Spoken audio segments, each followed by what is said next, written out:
I think we have to start now.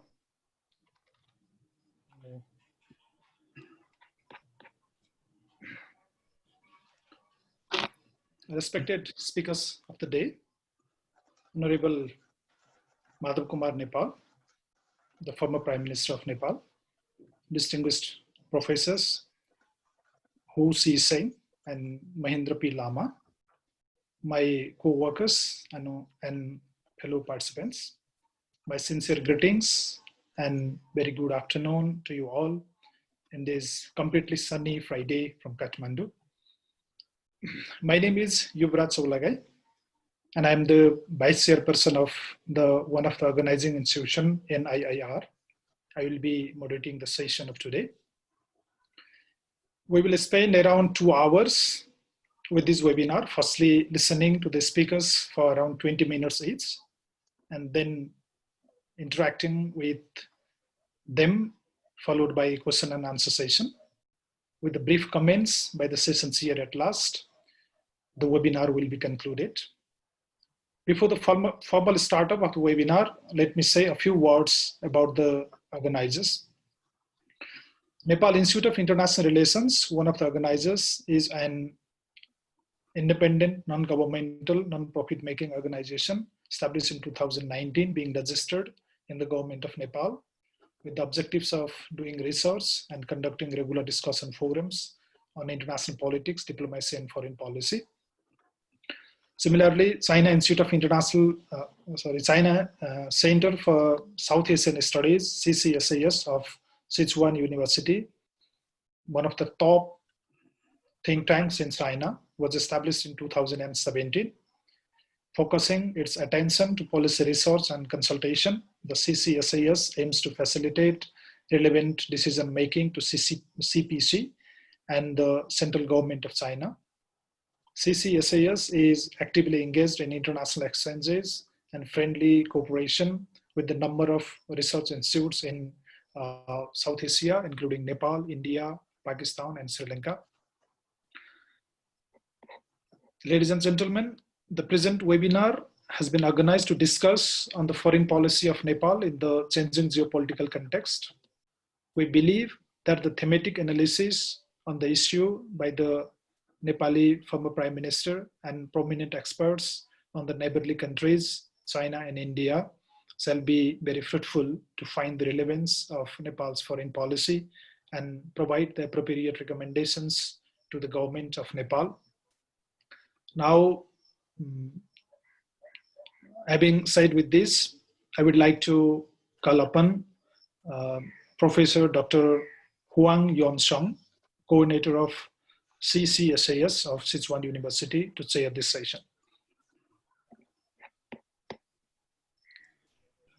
All right. Thank you very much, Mr. Yuvraj. And so I would like to express my heartfelt gratitude to the esteemed speakers today, former Prime Minister of Nepal, His Excellency, Mr. Madhav Kumar Nepal, Professor Hu Si Singh, Director of Institute for South Asian Studies, CICIR, and Professor Mahendra Lama, former Vice Chancellor of Sikkim University. Also, a very warm welcome to other panelists and participants of this webinar. This webinar is the second in its series on Nepal's foreign policy in changing geopolitical context. It is our great pleasure and privilege to host all of you. And I want to cut my introduction very short so that we can have more time, listen to the panelists, speakers, and have more time to interact with each other. So thank you all, and hope you enjoy the webinar. So thank you. Over to you, Mr. Yuvraj. Thank you, Chair. Now, without further delay, I would like to formally welcome the speakers of the session. First and foremost, we are privileged by the treasured presence of Honorable Mr. Madhav Kumar Nepal, the former Prime Minister of Nepal. You are welcome, Honorable Mr. Nepal. Madhav Kumar Nepal was the Prime Minister of Nepal from May 25, 2009 to February 2011. He was previously the General Secretary of Communist Party of Nepal, Unified Marxist-Leninist for 15 years. Mr. Nepal joined the Communist movement in 1969. He was the Politburo member of Communist Party of Nepal, Marxist-Leninist in 1978 from the very beginning of the establishment of the party. He assumed the office of Deputy Prime Minister, Minister of Defense, and Minister for Foreign Affairs in 1995. Mr. Nepal is in Parliament since 1991. He was the leader of the opposition party in Nepal in National Assembly from 1992 to 1999. He won the election for House of Representatives in 2000, 2013, and 2017. A most senior Nepali politician, Mr. Nepal has been a chief of the Department of Foreign Affairs of a ruling Nepal Communist Party since long ago. A widely recognized international personality of Nepal, Mr. Nepal has traveled many countries around the globe and has taken part in many international summits, seminars, and events. He graduated in commerce from Tribhuvan University in 1973. He has been considered as one of the key players to initiate the peace process of Nepal, ending the civil war. Similarly, we have a special guest today from the northern neighbor, People's Republic of China, Professor Hu Si-Seng. Mr. Hu, you are welcome to this webinar. Namaste. Professor Hu Si-Seng is a senior research fellow and the director of the Institute of South Asian Studies at the China Institute of Contemporary International Relations, CICIR. Mr. Hu received his BA in Hindi and his MA in Sanskrit and Bali languages from Peking University, China. Mr. Hu did his PhD in International Politics and Relations with a focus in ethnic and religious issues from CICIR in 2006. In 2004, he was a visiting scholar at Johns Hopkins University School of Advanced International Studies, SAIS, whose research areas include the political and security situations in India and Pakistan, ethnic and religious problems in South Asia, and the Tibet issue. His most recent research focuses on South Asia, particularly India, Pakistan, and Afghanistan's security issue.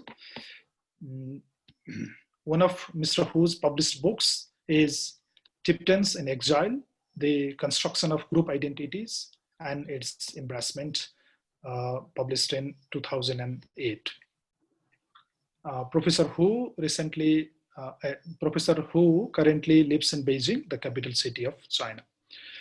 Similarly, we have a special speaker with pioneering expertise in the field of Nepal-India relations, having been experienced with multiple fields of academia and the state responsibilities. I would like to welcome the Nepali-speaking Indian prominent scholar, Professor Dr. Mahendra P. Lama in this webinar. Professor Lama, तपाईलाई स्वागत छ। Professor Mahendra P. Lama, a noted development economist, has been a senior professor in the School of International Studies in Jawaharlal Nehru University, New Delhi. He is presently Chief Economic Advisor in the government of Sikkim. He was the founding Vice Chancellor of the Central University of Sikkim, Chief Economic Advisor in the government of Sikkim with the Cabinet Minister rank, 2002 to 7. The Pro Vice Chancellor in Indira Gandhi National Open University, IGNOU, New Delhi, and a member of Cabinet Persons Group, Eminent Persons Group, EPG, set up by the governments of India and Nepal.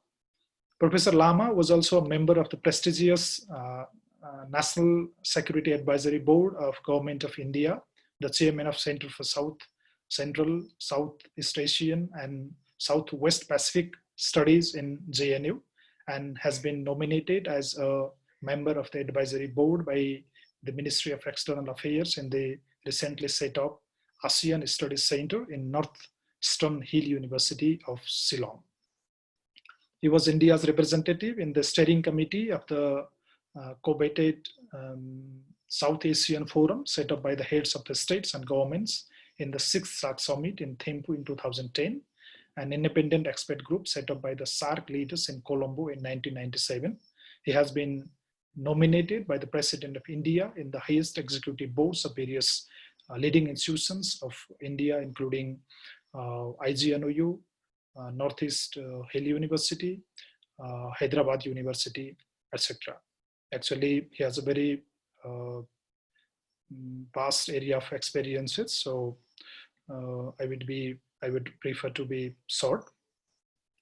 Authors and editors of 24 books and 11 monographs. Professor Lama's recent work includes Women Security in India, Discourse, Practice and Policy Implications, 2010. Co-authored book India-China Rethinking Border and Security, 2016. And co-authored book Energizing Connectivity Between Northeast India and its Neighbors. Similarly, Professor Lama is a regular contributing writer for many national and international papers, magazines, and the journals. Professor Lama is a recipient of large number of awards, both from national and international levels. Born of Darjeeling Hill, Professor Lama currently lives in New Delhi, India. Similarly, we would like to welcome you all, the participants who represent the different strata of social life from the foreign land to the home, professors, research scholars, students, politicians, journalists, diplomats, entrepreneurs, and all of you for being here with us, either from the live Zoom or from the Facebook Live. Distinguished speakers, dear participants, Nepal is one of the oldest countries in the world, having never been colonized in her entire history. The strength of the nation, Nepal, in ancient time can be seen today, also in the temples, sculptures, art, and crafts, and the social and moral values of the country and the people. But generally, after the Sugauli Treaty, and particularly the century-long Rana regime, the independent and self-reliant country came to her knees, keeping her heads up. Here, knees refer to economy, whereas the head for the sovereignty. After the political changes of the country, it is now trying to rejuvenate herself with all the tools that a modern state needs. For that cause, there has been a series of debates about the vision, stand, role, and leadership of the nation to revitalize the nation again. Today, we will discuss basically about 4 major points, keeping Nepal with all the things in center. Firstly, we will evaluate in this webinar on how Nepal looks like in the international political arena. What's her image and how is this so? Is this time to Nepal to foster for the development of herself, leading the pursuit of prosperity with dignity of her people? Secondly, we will examine the relationship with the neighbors and try to find out the crux of the recent situation. Nepal's borders go only on the land, not the sea water with both her adjoining partners. Is this a fortune or misfortune to Nepal? How do the two neighbors think of Nepal? Recently, Nepal and her 3-side and long bordering neighbor India are facing a lowest level of relationship, and objectively, there is no single ray of hope for the quick recovery in the friendship between Nepal and India again. What may be the ideal way to formalize the relations? Why do neighbors see Nepal either tilted towards one or to the other party? What is the exact point where the things have to be corrected back in this regard? Thirdly, the geopolitics of South Asia is rapidly changing in the recent days. US policy of Indo-Pacific strategy is dragging the region into the superpower conflict on one hand, and Chinese Dream Project, BRI, is offering the opportunities with a new perspective on the other. The growing tensions between Asian 2 giants and Nepal's only 2 neighbors, China and India, are the matter of distress to a small nation like Nepal. Is the sovereignty of medium nation like Nepal is in the bars now due to the geopolitical maneuvering of the big powers? Do the political contradictions of South Asian region is alarming against the pursuit of self-reliance and self-respect of Nepali people? Lastly, we in this webinar will try to focus on the issues, how Nepal is acting in the foreign policy. It's see in a perfect way of, or there are serious, is see in a perfect way, or there are serious mistakes in our steps. That will be the, what will be the policy recommendations to Nepal from the distinguished panels of this webinar. We had already sent the concept note to from the organizers, and I'm sure that the speakers are well informed about the concerns of this webinar. With having raised these quick points, let me welcome you all here again in this webinar. Without any delay, now it is the time for the distinguished speakers to deliver their speeches. Firstly, I would like to call upon Professor Dr. Mahindra P. Lama to deliver his speech. Professor Lama, you have the floor. Well, thank you very much, Yuvraj Chaulagaichu, and my very high regards to Honorable Madhav Kumar Nepalju, and very two friends from China, Professor Hu Xin Seng and Professor Huang Yongsheng. I have visited both the institutions headed by both these very distinguished Chinese academics and scholars. So I would like to thank, and I'm very proud that today I am in the company of all widely respected academics and politicians in this webinar. Thank you once again. This is a very, very significant theme about Nepal's foreign policy. Where does it stand today? How does it face the fast changing scenarios in the global world? And more importantly, what are the options of a very landlocked, but again, a very, very sensitive country like Nepal? I think we have three clearly emerging situations in South Asia where Nepal has to negotiate its foreign policy goals and national importance and national interest. First of all is the change at the global level. You have many changes at the global level triggered by the US, triggered by the what do you call it, ever flourishing China, and thirdly, India's very pivotal role in the global politics. The second important theme which we have noticed is a great change in South Asia. You have a number of old players and a relatively new player, but very powerful player like China playing a very critical role in South Asia. For example, in South Asia, I can see China getting into South Asian affairs from three different modes, which we call Trishul, that is the trident mode. First, it gets into South Asia through, in a very, very, what you call it, the local manner. That means it enters into South Asia through Khunjerab Pass in Karakoram Highway in Pakistan, then Tatopani and Kerung Raswa Gadi in Nepal, then Wakhan Corridor in Afghanistan, then Nathula, Shipkila and Lipu Lake in what you call it, India. So this is a very, very local level entry of China into South Asia. But all these local entries are very ultimately related to much, much larger connectivity projects of China, including the Belt and Road initiatives. The second important entry of China in South Asia, you can see from a purely regional perspective. You can see from a macroeconomic perspective between India, Nepal, China, Nepal, China, Pakistan, China, India. You can see in 1990, for example, I was just looking through this data.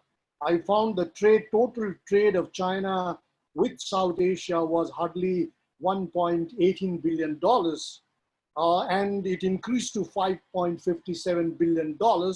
Today, it is more than almost 128, more than $128. So you can see Chinese making a very, very steady foray in all the economic affairs of India, of South Asia.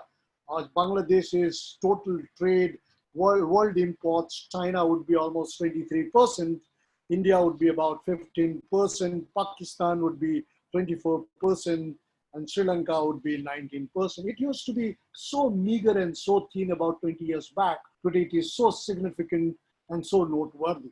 So you will find Chinese coming into South Asia in different modes, investment modes, economic assistance modes, technology modes, all kinds. So this is the second major change which this region has, Nepal has witnessed.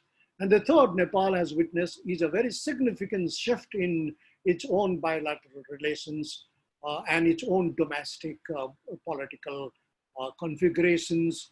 One can see that.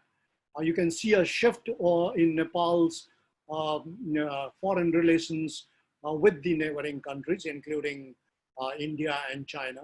You can see for the first time Nepal debating on issues related to Indo-Pacific.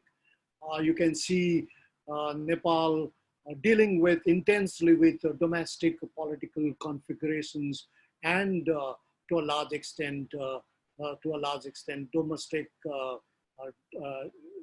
dynamics, political dynamics. So against this background, I think I would say Nepal has absolutely a very critical role, because Nepal, as far as India is concerned, is a major model of our friendship. In fact, we all in India celebrate our close friendship, traditional relations with Nepal so much that that it is indicated by all kinds of indicators, including the visit of the Honorable Prime Minister Modi in 2014, how highly, how successful this visit was. You know, India's relations with Nepal and Nepal's relations with India cannot be compared with any relationship of Nepal with any other countries. This is historically true. This is politically realistic, and this is absolutely well in perspective as far as geography is concerned. We have history, we have culture, people, economic intercourses, politics, all right? Very close relations between Indian Army and the Nepalese Army, the presence of the Gorkhas from Nepal in Indian Army, and issues related to water, energy, regionalism, trade, investment, foreign economics, absolutely, and it is all topped by a kind of a unique relationship triggered by what you call it, or evolved by open border system.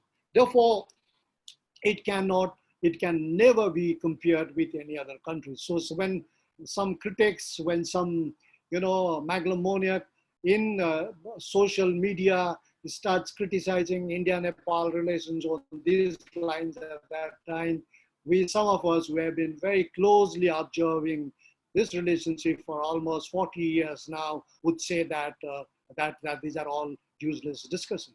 The basis for India-Nepal relationship is very, very strong. We call it the Aadhaar part of it. It has a very, very dynamic, very, very diverse, and to a large extent, very, very deep-rooted relationship between India and Nepal. There are ups and downs we have seen, but unlike many other relationships, the way Nepal and India have overcome their ups and downs, very serious at times, the present one at times, the 1989, the 1971, there are a large number of ups and downs, and the way these two countries have overcome these and come back to a level of a new height, it's something which is worth describing in the diplomatic circle. what we have to do, I would say in very brief, I would say that, one of the things which has happened between India and Nepal is uh, we have started taking our relationship for granted. We think that uh, we are uh,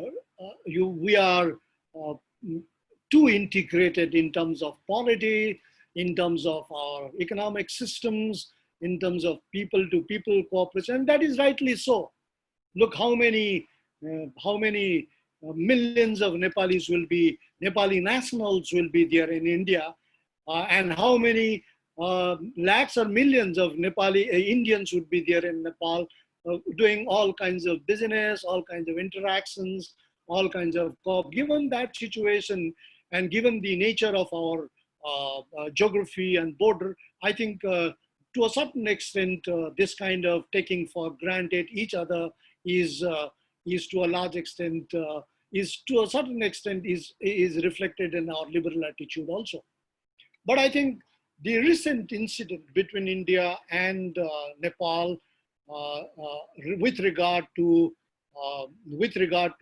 Nepal issuing a new map uh, of Limpia, Dhura, Kalapani, and Lipu Lake, and passing the resolutions and the act in the Nepalese parliament, does so that somewhere there is a huge gap in the thinking process, in the relationship and the institutional mechanisms of these two countries. For example, I would say that there has been some kind of consternations on the part of Nepal to say that India is not really serious about negotiating some of the disputed border issues, though 99% of the border issues were resolved. But again, a committee has been set up. But this time it was particularly when Nepalese civil society issued a new map of Nepalese territory way back in November, last week of 2019. I think India, as a kind of a very vibrant, as a kind of very sensitive nation, should have immediately reacted to such kind of issuing by a very prominent group of Nepali civil society, and would have gone into action, diplomatic action immediately, saying that, look, this is what we would like to do. This is what we would like to argue, and immediately get into the entire negotiation process. But it did not happen, which I am also particularly surprised. Given such a huge institutional basis for our relationship, it did not happen. And pandemic happened all of a sudden. Such kind of actions would be taken by Nepal, and still India is not really getting into the negotiating track. That shows that there is some gap in the process of institutional responses and also thinking. But all said and done, I think like in the past also, this time also India and Nepal would be negotiating and would be coming to an amicable situations. But for the future, I have three important suggestions to make. That I think it's high time that India and Nepal talk about second generation transformational cooperation and integration process. I could see that happening between India and Central Asian countries, between China and Central Asian countries, China and Southeast Asian countries. I could see that. But between India and Nepal, this is a juncture where we really have to critically think about how do you transform India-Nepal relations that would suit the spirit, the aspirations, and of course the standards of set by the 21st century. And I think in this process, I would like to say that the group of eminent persons report would all talk about this kind of transformation process. On top of that, I would like to say that, Nepal is also looking for 10 different alternatives to interact with the global world. And India could provide one major alternative for Nepal to interact, particularly with Southeast Asia.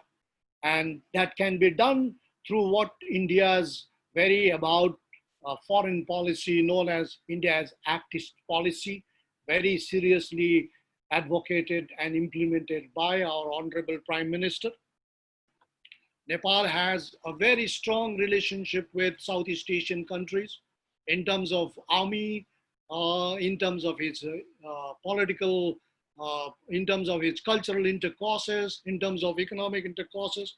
So if India and Nepal could sit together and say in what way Nepal, along with Bhutan and Bangladesh, could be integrated in India's Act East policy to make use of connectivity projects like India-Myanmar, Thailand trilateral highway, or Kaladan multimodal transport system, or even what you call it, what Asian Development Bank says the SASEC project, South Asia Sub-Regional Economic Cooperation Project. I think if this is done, Nepal will have a huge opportunity to get integrated with a major portion of the global world.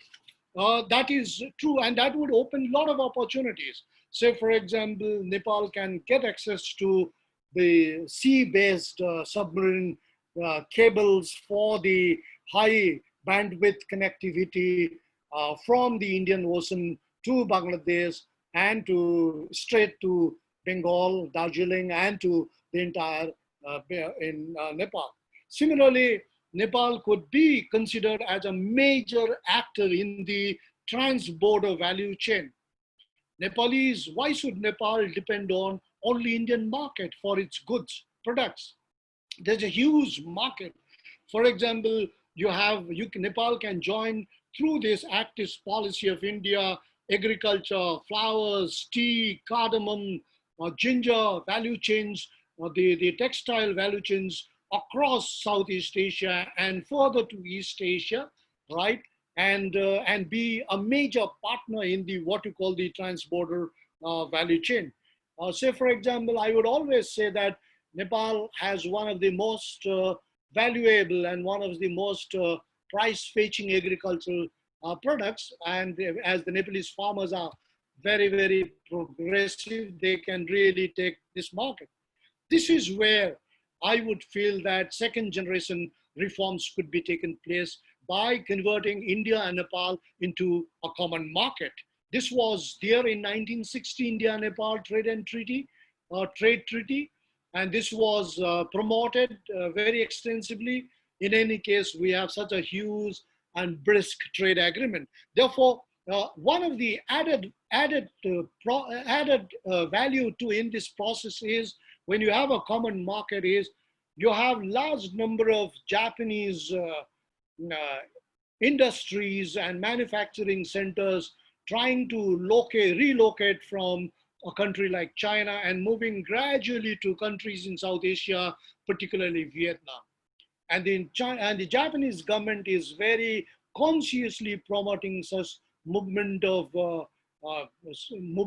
what you call it, Japanese manufacturing units to more productive sectors, more rewarding and more green areas. So why not? Nepal has such a huge and such a prolonged and such a rewarding relationship with Nepal, with Japan, and Nepal can really attract some of these industries and bring kind of a use the entire South Asian market and Southeast Asian market. In the process, Nepal can use waterways, new ways. Why should it only travel by roads, right? Railways, you have National Waterways Act of India of 2016, and you have identified 111 countrywide waterways. And this is and out of this, 19 will be located related to Nepal, Bhutan, and Bangladesh. This can be used. The last point I would like to make is Nepal can really make use of its electricity trading now. you know, there used to be a major problem vis-a-vis between India and Nepal on sale of electricity. India would not like to act as transit point. It used to generate, used to export and import, but it never used to be allowing any as a transit corridor to any of the electricity going through India to other countries. But 2018, the Central Electricity Regulatory Commission uh, Act now allows any South Asian countries, particularly Nepal, Bhutan, and Bangladesh, to produce electricity and send them across to anywhere in the world. So that's why we are now developing a project known as what you call it, Eastern South Asia Power Pool, where Nepal, India, Bangladesh, Bhutan would come together, Myanmar would come together, and state electricity. But the last point I would like to say is, you know, we should not look at, Nepal should not look at India with anybody's eyes or from anybody's perspective. Similarly, India should never look at Nepal from any other's eyes or any other perspectives. You have seen what Americans have done to South Asia. You have seen what Americans did in Pakistan during the Soviet occupation. You have seen how Americans, because of their Cold War interest, give arms and ammunitions to Mujahideens, including that of Hikmatyar group, and how it very consciously promoted drugs so that Afghans could resort to this and finance their anti-Soviet projects. And look at the situation today in South Asia, the same arms still go around. So we should not look at it from the American perspective. I would also like to say, I just went through two very significant reports from US, one by the Rand Commission report on Mr. China. Lama, you have to conclude within a minute. 2 minutes, yes. Yeah. I just went through two reports going through. One was by Rand Corporations on China's Grand Strategy 2020, right? And this report gives us 4 different scenarios. One that will try and find China, ascendant China, stagnant China, and imploding China. And it says the only likely, only possible is stagnant China. So Americans have a different view of China. In India, we have a different view of China. Nepal will have a different view of China. So therefore, I think it's always good to see each other between India and Nepal purely from our people's perspective, purely from our national perspective, and with our own eyes. And that is very, very clearly seen that what kind of challenges it can see. The annual report to Congress by the Secretary of Defense 2020 brings an absolutely a new issue of non-war military activities of China, where China goes up to a threshold limit, then withdraws before it really triggers conflict. Now, these are to a large extent relevant to South Asia, but at the same time, we as institutions in between Nepal and India, we need to be absolutely aware of all these acts, and at the same time, we should develop our own internal institutional mechanisms to really deal with some of these impending problems that we may face in the near future. Thank you very much. Thank you, Professor Lama, for your insightful, in-depth presentation in time. Now, without any delay, I would like to request Professor Dr. Hu Si-Seng for his deliberation. Professor Hu, you have 20 minutes. Please, you have to unmute. You are muted.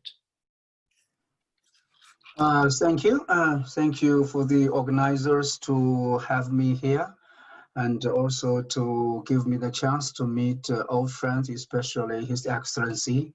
I still remember visited his house once. Very glad to meet you again. As for anyway, in my personal view, that now as for Nepal, I think is facing three kinds of changes. One change is that the Sino-Nepalese relations undergoing a big change. We can say entered into a new era. Since last year's President Xi's visit, our bilateral relations has at least three levels of definition. One is that we are strategic cooperation partnership, and this partnership is for the prosperity and development, and also this partnership is based on centurial friendship. So anyway, our bilateral relations has entered into really into a new era. One of the and the second change is that the domestic political scenario in Nepal itself also has a big change, especially comparing to the past. Especially, we are quite appreciative about the political stability in Nepal, which has not so, how can I say, a common issue in ever since 1990. Especially we see that the ruling party has enjoyed majority not only in the central level government, but also in the provincial and also the local body. So this has paved the obstacles for the smooth cooperation and joint making joint efforts in the future for the bilateral relations. For the pure, just now I quite agree with Professor Mohammed Lama's view that purely from the view of the peoples. I think that this has created the cooperation atmosphere for the two countries. The third new development is that the whole world is changing. In China, it is quite how can I say, popular as a saying that the world is undergoing centurial changes. Now we can see that even South Asia, particularly Nepal, is facing this kind of changes. Well, of course, we would like to see that any, especially Nepal, can get the more opportunities from this kind of changes. We now see at least three kinds of strategic initiatives are competing with each other in South Asia. One is that we know that it is Indo-Pacific strategy. The second is that, of course, is the Belt and Road Initiative. Although that, of course, this kind of competition has brought some uncertainties to this region, including Nepal, but also it means a lot of opportunities because of, especially because of Nepal is located in a very unique positions. But it depends on what that Nepal's policies, foreign policies, will totally based on the, how can I say, based on the autonomy and based on for the people's interests, not choosing a side in this regard, and even sometimes can play the role of bridge in between. Then, and also that the political unity can be maintained. Then this kind of earthquaking changes can be more beneficial to the country like Nepal. But otherwise, then the smaller countries like Nepal will get much disturbed by this kind of competition. I know that it is quite hard, but this is the ground reality. We have to face it, and how can I say, face it, how can I say, in a more rational way. And I think that the hope of the future of Nepal largely depend on Sino-Indians cooperation in this regard, because this is the two major neighbors Nepal is facing. We know that Nepal has so many, is abundant in many resources and advantages, like just now I mentioned that geostrategic location or geographical locations in between the two giant markets. This is the advantage. And also we know that Nepal has abundant water resources. This is the second advantage. So we know that Nepal has many tourist resources. The second advantage, third advantage. The fourth is that we know that Nepal is rich in biological resources. But all these kind of resources still waiting for development. I think that the condition for Nepal to tap the resources is that the critical condition is that the Indian and China's cooperation in this regard. If China and India carry forward or undertaking the vicious rivalry in Nepal, then the three countries will be suffered. With Nepal will suffer the most. So, in my personal view, that in the future, that at least that we can have various kinds of modalities in taking forward cooperation in this regard, so that to tap all the resources Nepal still needs to be developed. One kind of model for this kind of cooperation is the utmost one, is that China, India, and Nepal can carry forward very close cooperation in this regard. Just as that the two leaders has promoted in the 2 years back in the Shanghai Cooperation Summit in Qingdao, that China, India, and third countries taking forward cooperation. So this is the first modalities we can. The second is that China and Nepal can first take the first initiative to cooperate and wait for India to participate. This is the second model. The third model is that India and Nepal carrying forward cooperation. And of course, China, we would like to see this kind of cooperation is open to China. Then the fourth models for this kind of cooperation is that both India and China can carry forward cooperation with Nepal in a parallel way, but not in a mutual damage way. That is in a parallel complementary ways. For example, that India can help Nepal to build, to extend the railway linkage, for example, up to Kathmandu, and then China extended the Trans-Himalaya railway linkage also up to Kathmandu. Then they meet somewhere, for example, meet in Kathmandu. So this is the fourth modality. So we have various kinds of modalities. It depends on how the cooperation, how the mutual understanding between India and China.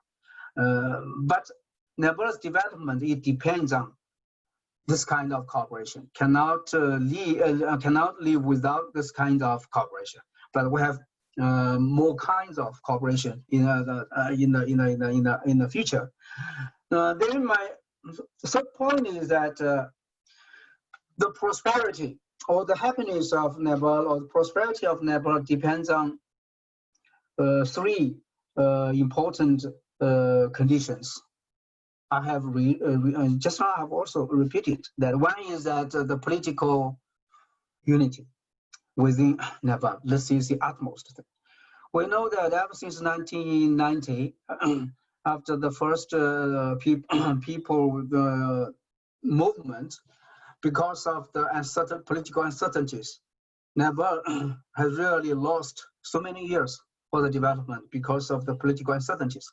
Now, the political situation, how can I say, the political structure or configuration has entered into the new era. It is because of the high expectation from the ordinary people. So if this political stability cannot meet the expectation of the ordinary people, then it will be really, how can I say, a waste of political opportunities of this, how can I say, changes. So this is the precondition for the Nepal's prosperity. This is the precondition for Nepal to take full advantage of the two initiatives competition in this region. The second, of course, the Trans-Himalaya connectivity is also very important. We know that Nepal is located in the between two giant markets, but up to today hasn't benefited much from the two markets. One of the obstacles, of course, is the political uncertainties. But the most visible obstacle is the physical connectivities or physical difficulties. I know that from the Chinese side, we have already undertaken the feasibility studies. When we last year, when I visited Girong, we already learned that from the Girong's city's plan that they already has planned to build in the railway station there, also the power grid hub there. So from Chinese side, we are ready for this. Now is that if the Trans-Himalaya connectivity can be realized in the future, then the two markets, I mean the Chinese market and Indian markets, because of Nepal, will get integrated for the first time in the history. It will earthquaking change. We know that now because of the border conflicts between China and India, there is some, how can I say, disturbance about the economic relations between China and India. But this is a tendency, the regional integration. It is a tendency. Neither side can stop it. So we would like to see that when we break the bottlenecks, they will have a very promising future, especially for Nepal. And all the kind of resources I mentioned, that the water resources, the tourist resources, the biological riches, can all be tapped. The third precondition, of course, is that there is no rivalry, no confrontation between China and India in this region, especially in Nepal, of course. If there is rivalry and confrontation and even conflicts, especially in Nepal, a small country like Nepal cannot afford it. So this is the preconditions for the future's prosperity and stability in Nepal. But for my personally, I would like to think that because that China will not see the confrontation with India. That is quite sure. China would like to see the stabilization of this bilateral relations. And the Chinese government also is making efforts for to stabilize this kind of relations. One vivid example is that although we know that the Indian side has taken so many measures like to decoupling with China in so many, how can I say, areas, from the smartphone app to the China's investment to some of the value chain or production chain. But there is no such kind of policies or sanctions from the Chinese side, because we strongly believe the border issue is border issue. We cannot let our bilateral relations be hijacked, be kidnapped by border issue. Border issue why become a hotspot? That is because that we have historical misunderstandings between each other. We still need more patience, still need more rational thinkings for our future. It is not only for our two peoples, but also for the whole region's stability and prosperity. So my personal view is that, at least from the Chinese side, we would not to see the confrontation against New Delhi, especially under the background of the Sino-US relations. It would be very irrational to think that the China at this time to think to carry forward two kinds of wars at the two fronts. It is very irrational. So in this regard, my personal interest still to be very optimistic that in the future that China and India can still carry forward cooperation in Nepal. And I also expecting that Nepal in such a critical moment can play a more constructive role, can play a role of bridge between China and Nepal. Okay, I'll just stop here.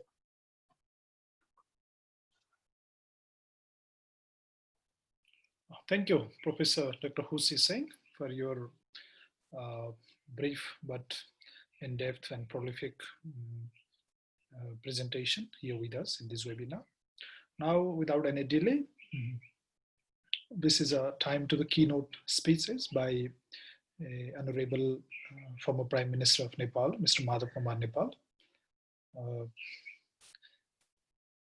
I would like to request to deliver his keynote speech to the Excellency Madhav Kumar Nepal.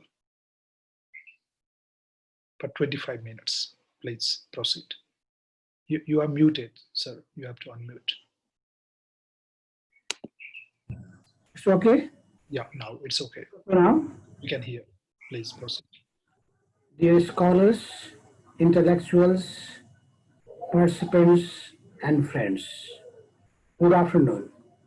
I'm extremely pleased to attend this webinar and to meet with old friends here and share thoughts of a number of friends and scholars, and at the same time have an opportunity to express my point of view on current international situation that has become more complicated as a result of the alarming status of COVID-19 pandemic, with a special reference to the foreign policy of Nepal in the changed geopolitical context. I take this opportunity to sincerely thank our host, Nepal Institution of International Relations and China Center for South Asian Studies, Sichuan University, for jointly organizing this program and inviting me to share my opinions on the subject. There is absolutely no doubt that we are currently overwhelmed by the menace of COVID-19 pandemic, as it has directly affected practically all parts of the world. As it is a new, distinguished friends and scholars and participants, now I would like to come to my assigned topic. Let me first talk of some of the fundamental postulates of the foreign policy of Nepal. Nepal pursues peaceful, friendly, and cooperative ties with all countries, big or small, developed or developing, rich or poor, on the basis of 5 principles of peaceful coexistence. As founder member of non-aligned movement, we are eager to develop relations with all countries for mutual benefit and for expediting our vision of prosperous Nepal and happy Nepali through a promotion of socio-economic advancement of the country.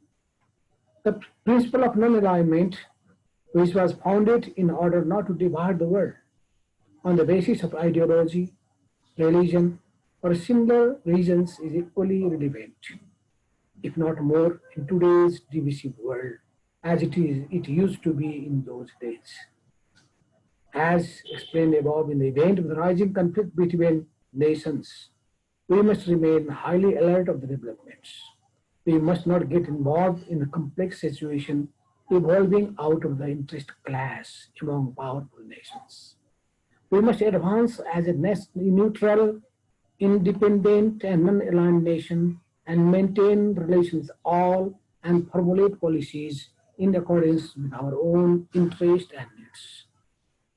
It must be kept in mind that our country, Nepal, has withstood all the foreign invasion and interference. Nepali people are a proud people with their long history. They love their country, its sovereignty and independence. They don't tolerate any sort of domination and interference in its own internal matters, internal affairs and matters. Mutual respect, mutual benefit, and mutual cooperation is our foreign policy direction.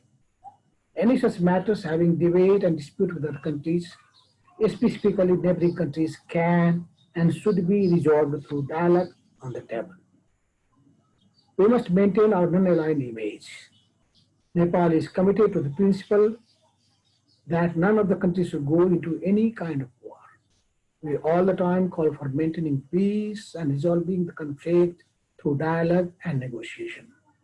We must keep a safe distance from any such conflicting events, and we have not to side with any country. So we don't see any of the countries with any other's eyes. We have our own independent thinking and vision.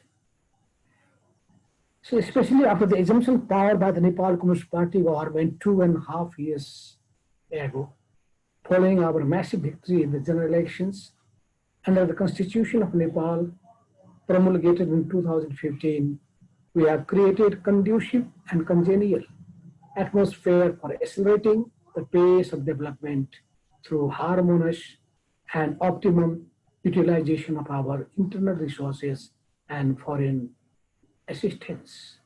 In the changed context of our focus on rapid development and judicious and sustained exploitation, we need generous support from our friendly countries, especially neighboring countries, in the form of aid, investments, and trade, including augmentation of our technical capacity. Nepal is possibly the most untapped market in South Asia, with enough potentials for investors to benefit them and us on a win-win basis. Nepal is rich in natural resources, indeed, and agriculture is the foundation of Nepal's economy, whereas tourism and hydropower resources are the engine of growth for the Nepalese economy. But at the same time, we need to give prominence for human resource development and physical infrastructure. At the same time, we need to focus on scientific research and innovation. We know that Nepal is surrounded by two giant neighbors. The relation between these two highly populated countries in the world affects our own relations with each of them. In matters of promoting friendship and cooperation, we naturally give priority to our immediate neighbors, China and India, as they are the new engines of growth, development, progress, investment, and technology. It is in this context that we attach significant importance to our mutually productive and satisfying ties of friendship and cooperation with India and China. Especially, we are pleased to note that China has made, at the same time, India has made remarkable progress. We all know that China has already achieved the status of second largest economy of the world. Under its modernization programs, under the banner of social economy with Chinese characteristics, under the leadership of the core leader, His Excellency Xi Jinping, Nepal-China relations are several centuries old. Despite physical barriers that used to pose challenges when technology was in its primitive stage, people of two countries crisscrossed borders for friendship, trade, and knowledge, consolidating our age-old ties of friendship and cooperation. Indeed, the same is true about our relation with India. When we focus on our relation with China, especially after the establishment of formal diplomatic relations in 1955, our ties have assumed a new shape and meaning in tune with the aspirations of the people of our two countries. China is increasingly playing an important role in Nepal's development and endeavors through massive levels of assistance, investments, and linkages in the form of trans-Himalayan multi-dimensional connectivity network. Agreements for use of Chinese land and seaports by Nepal under the bilateral transport and transit accords and expansion of Lhasa Shigache railway to Nepal border, and then to Nepal are projects that are likely to radically alter the development scenario in the region. In line with the bilateral agreement on Belt and Road Initiative, there is a tremendous possibility of augmenting bilateral cooperation on a more sustained and win-win basis. Nepal is keen to ensure implementation of projects under this scheme with a view to further promoting our bilateral cooperation. Distinguished colleagues and friends, you are kindly aware of the fact that Nepal has been relying on external finance in a big way. This includes foreign loan, aid, and investments for capital requirements. The fear of a prolonged level of economic recession has also affected the countries that have been providing us with the financial assistance. So they might not be in a position to provide assistance in the same way as before. We have to find alternative and multiple sources of financing. Our development projects, including multi-purpose mega schemes for undertaking development of infrastructures such as highways, airports, transmission lines, water utilization projects, especially hydropower and irrigation, etc. One persistent problem for Nepal with a narrow resource base and low level of scale of human development is unemployment. A large part of Nepal's labor force is dependent on the international labor market. In the present context of the interdependent world, people are choosing their jobs according to remuneration, benefits, and places of preference. A large part of the informal economy of our country is dependent on foreign employment. In the same context, countries providing employment to our youth are likely to face economic crisis and shortfall for demands of foreign workers. We have already seen the impact of this phenomenon as many of our youths are on their way back home after losing jobs abroad.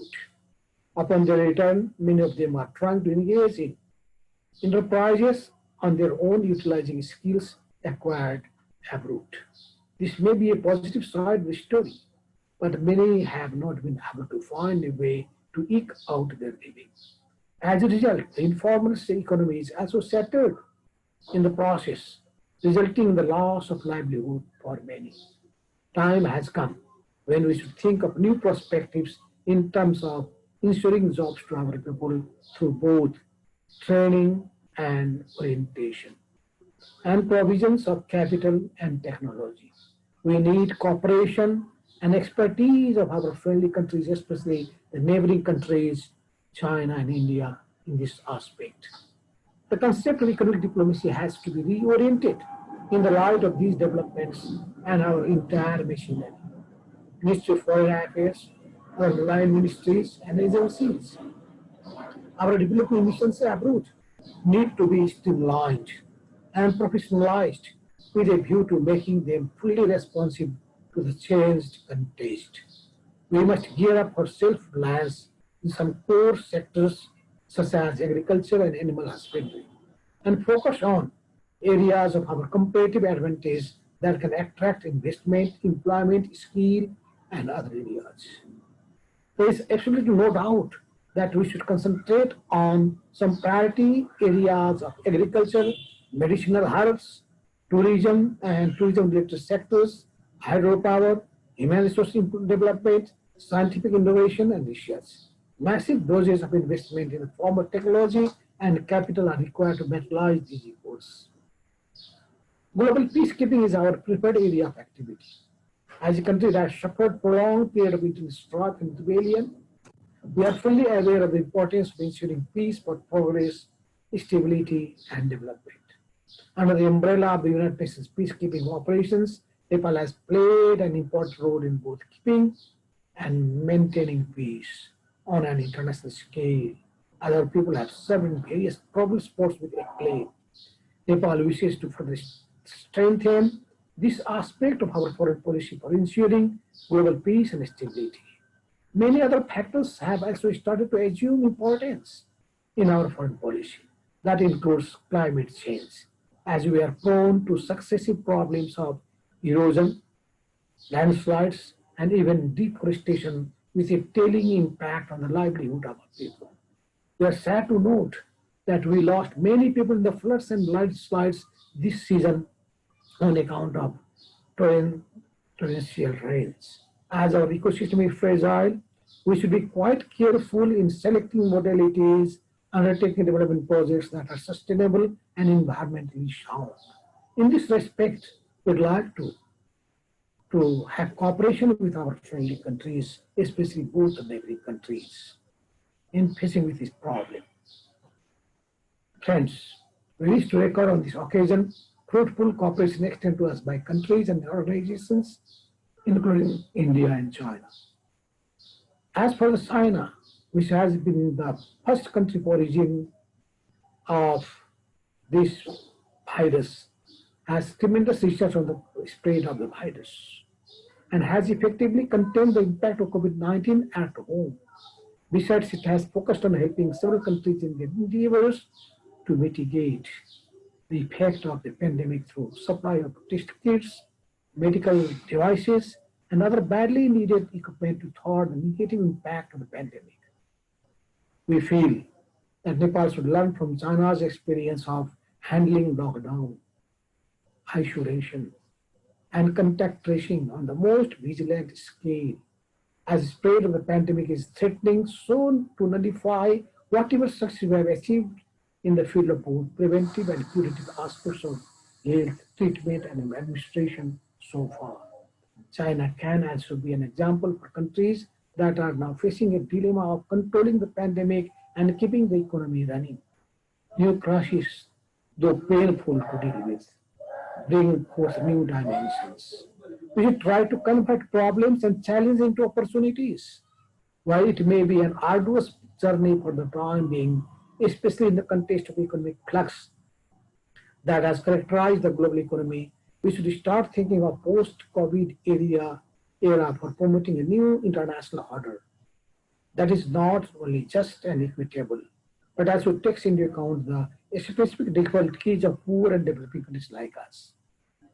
The immediate scenario in the context of the pandemic is not that bright, but there is no ground to lose optimism. We are sure that given the post of all countries, the fight against COVID-19 would be ultimately won decisively. My only worry is that while we are focusing on the deadly virus, millions of people with more serious diseases and ailments and many others needing constant care and supervision like older people and expectant mothers have faced difficulties and may even risk their lives. Before I conclude, let me assure you that a small power, not only nation, Nepal can play an effective international role through skillful diplomacy, constant commitment, and fruitful initiative in line with our past tradition when we kept our independence alive. Despite various onslaughts by outsiders and pursued an independent foreign policy based on the principles of friendship with all and enmity towards none. We wish to be a vanguard for promoting international peace, stability, and progress. While we need international goodwill and support for the time being, in view of our own problems, resources, and talents, we look ahead towards an economically prosperous and socially cohesive Nepal in the not too distant future. With these words, I would like to conclude my speech. Thank you. Thank you very much. Thank you so much. We are indeed honored by your esteemed presence, Excellency Honorable Madhav Kumar Nepal, the former Prime Minister of Nepal. Now, without any delay, I would like to jump into the questions. Actually, there are many questions in the question box. And I request all the participants to put the questions with the name to whom you want to ask that. So I would prefer to start with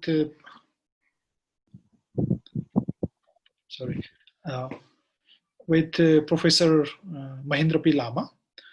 I think you all the panelists can see the questions on your behalf as well here in the screen.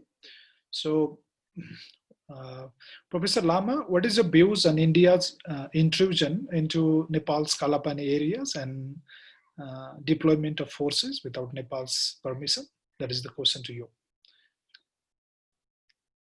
Can you hear me? I thank you very much. I don't want to speak like a TV journalist, right? So I don't want to speak like exchange my notes with the distinguished audience like in the Facebook, right? Because we have done this, social media has done maximum damage, and this new variety of new sets of journalists, right, who do not know what is what in India-Nepal relations. Possibly some of them would not be able to locate Nepal in the map if they are really so seriously. It's a very sad situation because the present-day relationship between India and Nepal, of course, have deteriorated. But in this deterioration process, I think the irresponsible journalists, irresponsible social media, the thoughtless comments by them have really consolidated the process. All said and done, has highlighted its reservations of issues about borders. It has been so, and it has been highlighted in number of forums. As I said, somehow we missed on the Indian side, missed the opportunity to really go forth firsthand and start negotiating, understanding the entire process. There was a delay, and this delay has done a huge damage, right? But Nepal and India have such a strong past that all these issues, I'm sure, would be discussed at the highest possible level and would be resolved as quickly as possible, whatever may be the consequences, as far as the final result is concerned. Thank you. I think there is a problem in your audio device. Maybe there is a connectivity issue. I guess all are having... Can you hear me now? Yes. Yes. Yeah, we can, but it's disturbed. Okay. Yeah. There is a connectivity problem. Yes. Please fix it if you can. So we will come back to you again if there is some progress in your sound level, so that we can hear you clearly. So before that, I would like to go with Professor Hu Si-Seng. Professor Hu, India perceives BRI. I guess you are getting me. You are muted. Yes, I can get you. India perceives BRI as China's strategic project to stifle or throttle India, as is called string of calls. What is your view on it? No, we have emphasized repeatedly that BRI is just a developmental initiative. We emphasize in 5 areas. There's the people-to-people contacts, the physical connectivities, the currency swap arrangement, and also the bilateral trade movement, and also the political consultation. So it is totally developmental initiative. Just to judge it from what China has already carried forward ever since 2013. All those are related to development issues. None of these are out of geostrategic or geopolitical consideration, especially just like the question raises that it is a kind of containing or encirclement of India. No. We would like the whole region to be integrated.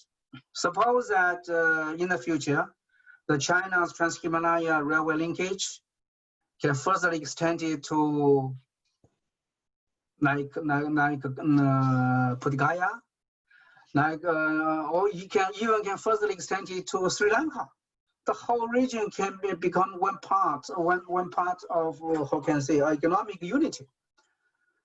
Now it is that India, because that refusing this, refusing that, and criticize the BRI, so that not letting any this kind of initiation to be workable, to be operational. It seems that China's activity now focusing only in India's neighbors. So it's not, if India is taking a more open mind toward this thing, we can see that the economic corridors from Nepal, the economic corridors from Myanmar, even in the future, the CPEC, can meet somewhere in India. Then the whole region will be get connected. It will nothing with the containment or encirclement. It is Indians' self-isolation or self-isolated from the BRI. It is not the perspective, it is not the purpose which BRI really want to seek. BRI really wants integration, not isolation, not disruption. It is for the integration, especially between China and its neighbors. Okay. Thank you. Thank you, Professor Ho. Now again, I will come back to Professor Lama. Since you said Nepal should not look at through other side, India has joined Quads, an Indo-Pacific strategy of the USA. Don't you think India is joining with IPS as looking at Asia or the region through American eyes? Bob, I think that Professor Lama's voice being disrupted by the fan. Maybe the fan running has disturbed the waves and then causing the voice is disrupting. Fix this first. Let's try that as well.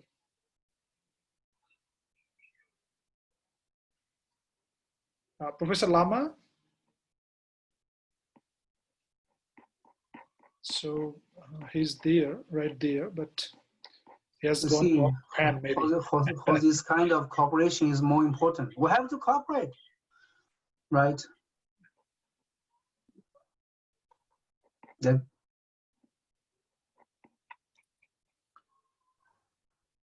So I think it's better to go with Professor Hu. Okay. So Professor Lama will come back and we will carry on with him again. We believe that he'll come back. Yeah.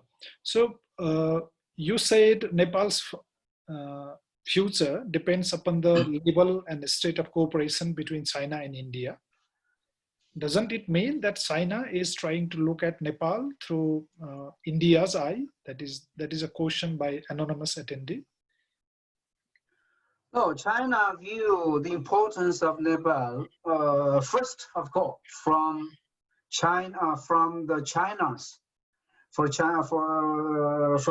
course, especially from the regional development and stability, especially in the Trans-Himalaya Tibetan regions. Frankly speaking, that first we value the importance of Nepal. Of course, it is from Nepal is China's neighbors. The neighbor is always the priority of our foreign relations. Second is that we view the importance through the lens of the stability and development and prosperity in Tibetan regions. While Tibetan regions is bordering with Nepal, we have this kind of Trans-Himalaya culture, ethnic cultures, traditions. So this, of course, very, very important. Third, we view Nepal also through the lens of economic development in this region, like that how China can get integrated with India's market in a shortcut. Where is the shortcut? The shortcut is through Nepal. Yeah. So this is the lane. We have some lane is for the lane first, of course, for the bilateral relations. Second, of course, for the stability in Tibet. And the third, of course, through the regional economic integration. I don't believe China view the importance of Nepal as a certain kind of counterbalance in the relations between China and India. I don't think so. That is too, how can I say, they will do much damage to Nepal. And finally, we will have the boomerang effect. Okay, Thank you. I'll stop here. Thank you. I think Professor Lama is there and he has fixed the issues. Is it all right, Professor Lama? Yeah, can you hear me now? Yeah, it's pretty clear now. So I guess you have caught the point of the last question. So shall I repeat the question or you would like to? On the Indo-Pacific, right? Yeah, Indo-Pacific and Quad. Yeah, you see, well, India, you can't really put Nepal into the basket of what India does. India does it precisely because India is a country for which Indian Ocean is central. India is a country where you have several global interests. It's a big country, right? Why should you, my question always has been, Nepal as an independent country, as a peace-loving country, as a small nation, has its own sensitivities, has its own vulnerabilities, has its own strengths. It is, why should an external power like US, right, should disturb South Asia, which is fairly united? If you see what has happened in the past, whenever United States has come in a big way because of its rivalry with this country or that country, it has really disturbed the entire South Asian situations. Except the South Asian partners, India, right, and its neighboring countries, and on a new arrival like China, I think no country in the world has right to play a game or an act in a manner that disturbs the peace here. You will be, let us note it down that China and India have worked together in Nepal. In 50s, 60s, 70s, and 80s and 90s, China and India have had very competitive relationship as far as Nepal is concerned. But they were very, very positively competitive. India used to contribute in road building projects from its borders to Kathmandu.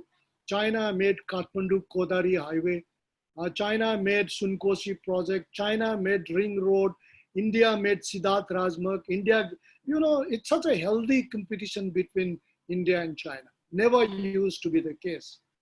So I think in that perspective, there used to be norms, there used to be discipline, there used to be decency, there used to be a standard. Today I see, and there will be an institutional control on both these countries to really deal with Nepal. Today I see some of these practices, some of these disciplines, norms are gradually eroding, right? Which is a very dangerous. And these norms have eroded precisely because there are countries which would like to change this situation. So, and in the changed situation, India will lose, Nepal will lose, and China would also lose. Therefore, I would say that in such a situation, let's go back and see what has really happened. For example, I would say Nepal has a very, very important role as far as what you call today's balancing game is concerned, right? How does Nepal, if Nepal feels there is a kind of there is some kind of a balancing game it has to play a balancing game. That's the reality. China wants to do something in Nepal which India may not like, or India would like to do something in Nepal which China would like. And as an independent country, no sovereignty is big. Let's remember this. No identity is superior, and no national interest is compromisable. So Nepal has all the right to reassert its national identity, sovereignty, conserve it, preserve it, protect it, right? But at the same time, since traditionally Nepal and India, Nepal and China, in the last 50, 70 years have participated in the development process in Nepal, it's time for Nepal to really balance. So Nepalima, in Nepalima एउटा भनाइ छ के अरे साँप पनि मरोस् लट्ठी पनि नभाँचियोस् भनेर. Nepal has to do that, right? I think that is where that is a big challenge to Nepalese diplomacy today. To the Honorable Prime Minister, who is a very forward-looking Prime Minister there. Our Honorable former Prime Minister Madhav Nepalji is there. I think they are all astute political leaders. They know what is diplomacy. They know what is balancing game. I think this time really demands that how do you really come up to the expectations of both India and China and act like a very matured, sovereign country, so that you get the best deal out of both these countries. You know, the idea is to really get the best deal of these countries without affecting the national interest. For us in India, for India, our major national interest in Nepal is our national security because of these reasons. So if our national security is taken care of healthily, profoundly, and very robustly by Nepal, I don't think India will have any other problems. Thank you for a straightforward answer. And there are a number of questions for you, Professor Lama. So I request you to be brief as soon as possible. So I think it would be better to take two questions together for you, or rather you would like to go once at a time. I want to read two questions. Yeah, please go ahead. Yes. So it is a question to Professor Lama. It seems that Indian bureaucracy still does have a hangover or hangover of, you already understood the question, I think, a whole legacy of British India. It is only the hurdle. It is only the hurdle in the smooth relationship between Nepal and India. Do you think Indian bureaucracy will be able to change in its thinking? This is one question. And another is, you said that India should have gone for a diplomatic dialogue as Nepal published a new map, but India published a new map including Nepal's 3 places before Nepal did. I think this has been addressed before by you as well, but I would like to read the question. What do you think that India delayed dialogue to Nepal either because of conspiracy or influenced by global politics? So please take these questions. I think, you see, very good questions. I am always for debureaucratization. You know, there are too much of bureaucracy in everything.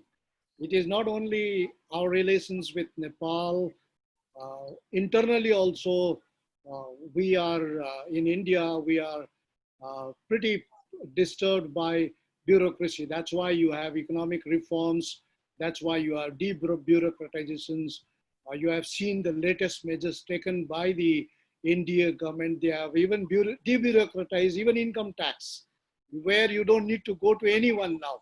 You just deal with your income tax through all your computers and all these kind of things. So it has affected the country also, but all said and done, you know, we might have to change our priorities in dealing between India and Nepal. Say, for example, our first priority has been government to government relationship, right? Then we had priorities related to trade, then little bit on civil society, and the last, the people. So you change the entire priority, make it people to people first. And in fact, it is people to people contacts between Nepal and India that have really driven the process. So please identify them and they go ahead. The second question about India's delays, you know, well, we have to accept as an independent observer of relationship between India and Nepal. I find it pretty difficult to explain as to why we have delayed the process of entering into negotiations. We negotiate on Nepal, we meet Nepal every hour, every minute on this issue, critical issue of highly sensitive issue. We did not do that, right? And I think future will tell us why we didn't do that. But let's not miss the opportunity. We still have a great opportunity to come together, discuss, and resolve this sensitive issue as quickly as possible. Thank you. Thank you so much. Then I think it would be better to go with Honorable former Prime Minister. There is questions for him as well. So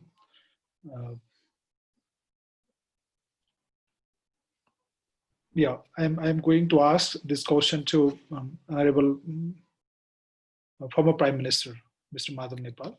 If we talk on the issue of Nepal-India relations, in a recent op piece by India's former Foreign Secretary, Sam Saran's article, thinking through the Nepal policies that appeared in the Hindu last week, it is obvious that such hell-bent writing will definitely sabotage the impending dialogues between two countries. Even he claims if Nepal side intends to suggest Indian side follow Sugauli Treaty and India has the right to reclaim over the ownership of Naya Muluk, Baki, Bardia, Kailali and Kanchanpur, it seems self-contradictory and absurd guidance for several reasons. Nepal is a sovereign state and we are ruled by a democratic government. How would senior leader of ruling party consider on this very issue? Similarly, this is the question to, please unmute. There is a, you are muted, sir. Now it is been. Yeah, we can hear.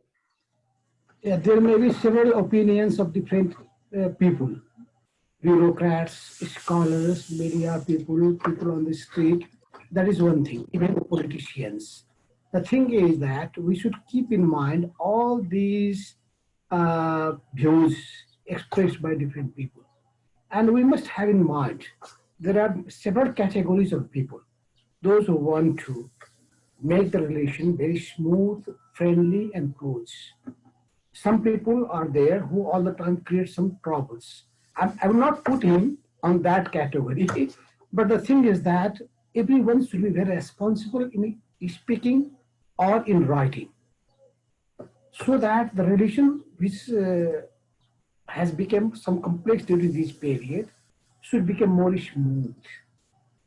And as per my own experience, I have felt that things can resolve properly if we have all the facts and figures in our with us, and it brings the and put it to the on the table and talk with the high level politician leaders, things can be resolved.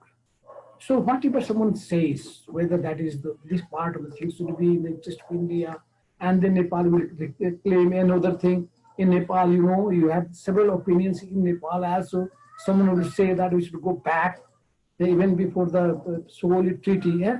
So we should not just take burden of all these things people may say, but we should talk to him also, that he should speak. He should play such a role whereby all the hurdles can be properly resolved, and relations should come on the proper level. It means in a smooth level.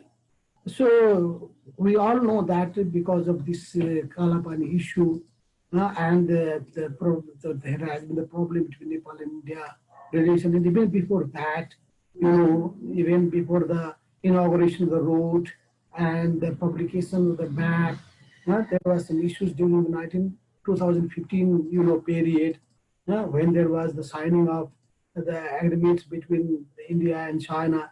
Nepal raised the question also.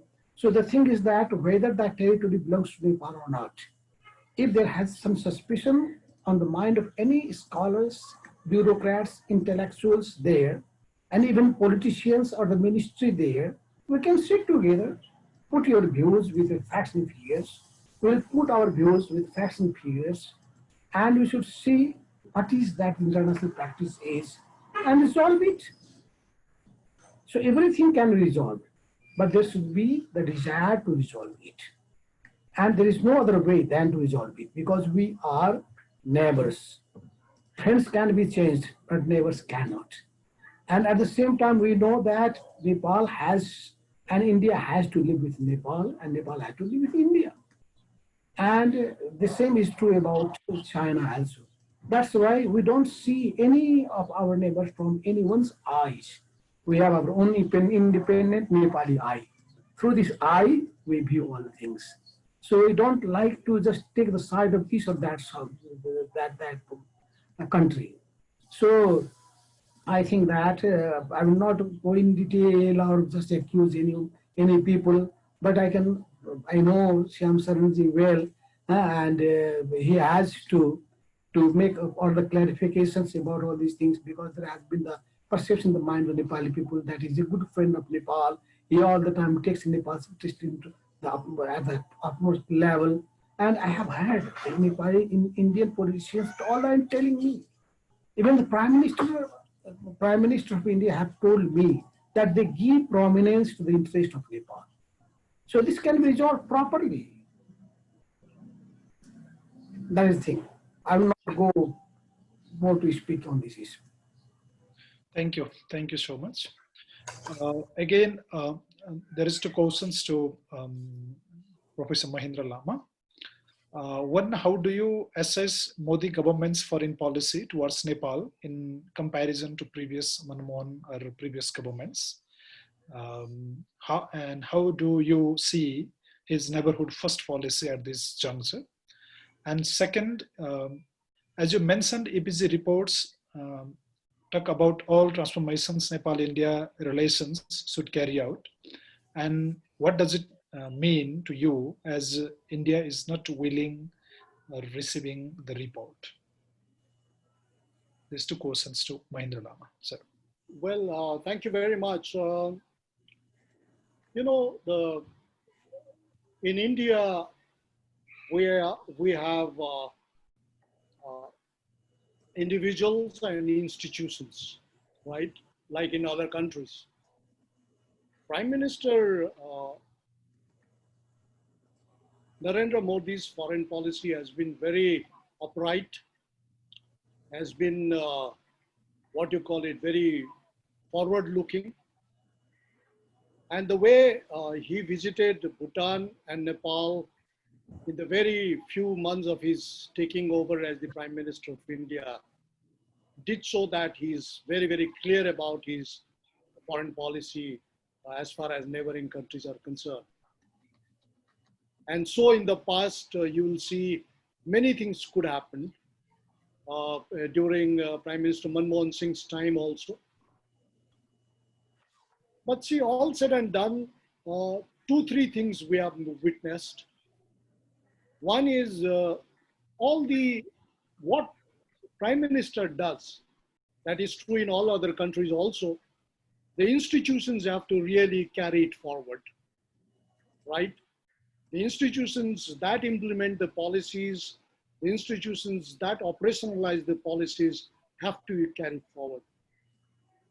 And we see that some of our institutions which really operationalize the policy pronouncements or the thinking of the Prime Minister have not really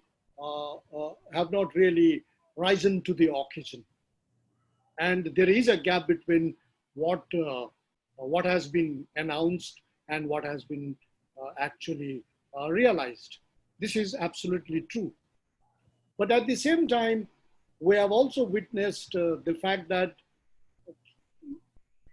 in Asia, many of the countries have started doing their foreign policy as per the political regimes in other countries. You develop a foreign policy which would actually cater to the needs of a particular political regime, of a particular ideology, in a particular country, and that really does not work. We have seen that in case of policies of China, of India in Sri Lanka. We have seen such kind of situations of India and of China in Maldives also, right? And that would really not go for long. On the second issue of GEP report, Eminent Persons Group report, well, it has been widely discussed, widely publicized, politicized, but I would say only two sentences on this. One is the report is unanimously done with all kinds of deliberations, and report is a very comprehensive report that that would bring some kind of transforming relationship between India and Nepal. Secondly, we are still awaiting a time from our Honorable Prime Minister. I'm sure he will give us time. The moment he gives us time, we will present this report to both the Honorable Prime Minister of India and the Honorable Prime Minister of Nepal. Professor Lama. Again, we will go with Professor Hu Siseng. Quickly, I will mention two questions that has been posted here from the participants of this webinar. China's BRI project has been a key irritant in the relations between China and India, especially due to the CPEC project, which goes through as India claims to be the disputed land. As a result, India has refused to join the BRI. Do you think BRI becomes successful in South Asia without India? Moreover, the BCIM project cannot be completed without India. So what would be the fact of BCIM if India refused to join it? This is one. And furthermore, one question to you. Although Nepal joined the BRI long time ago, no significant project under the BRI has been commenced in Nepal yet.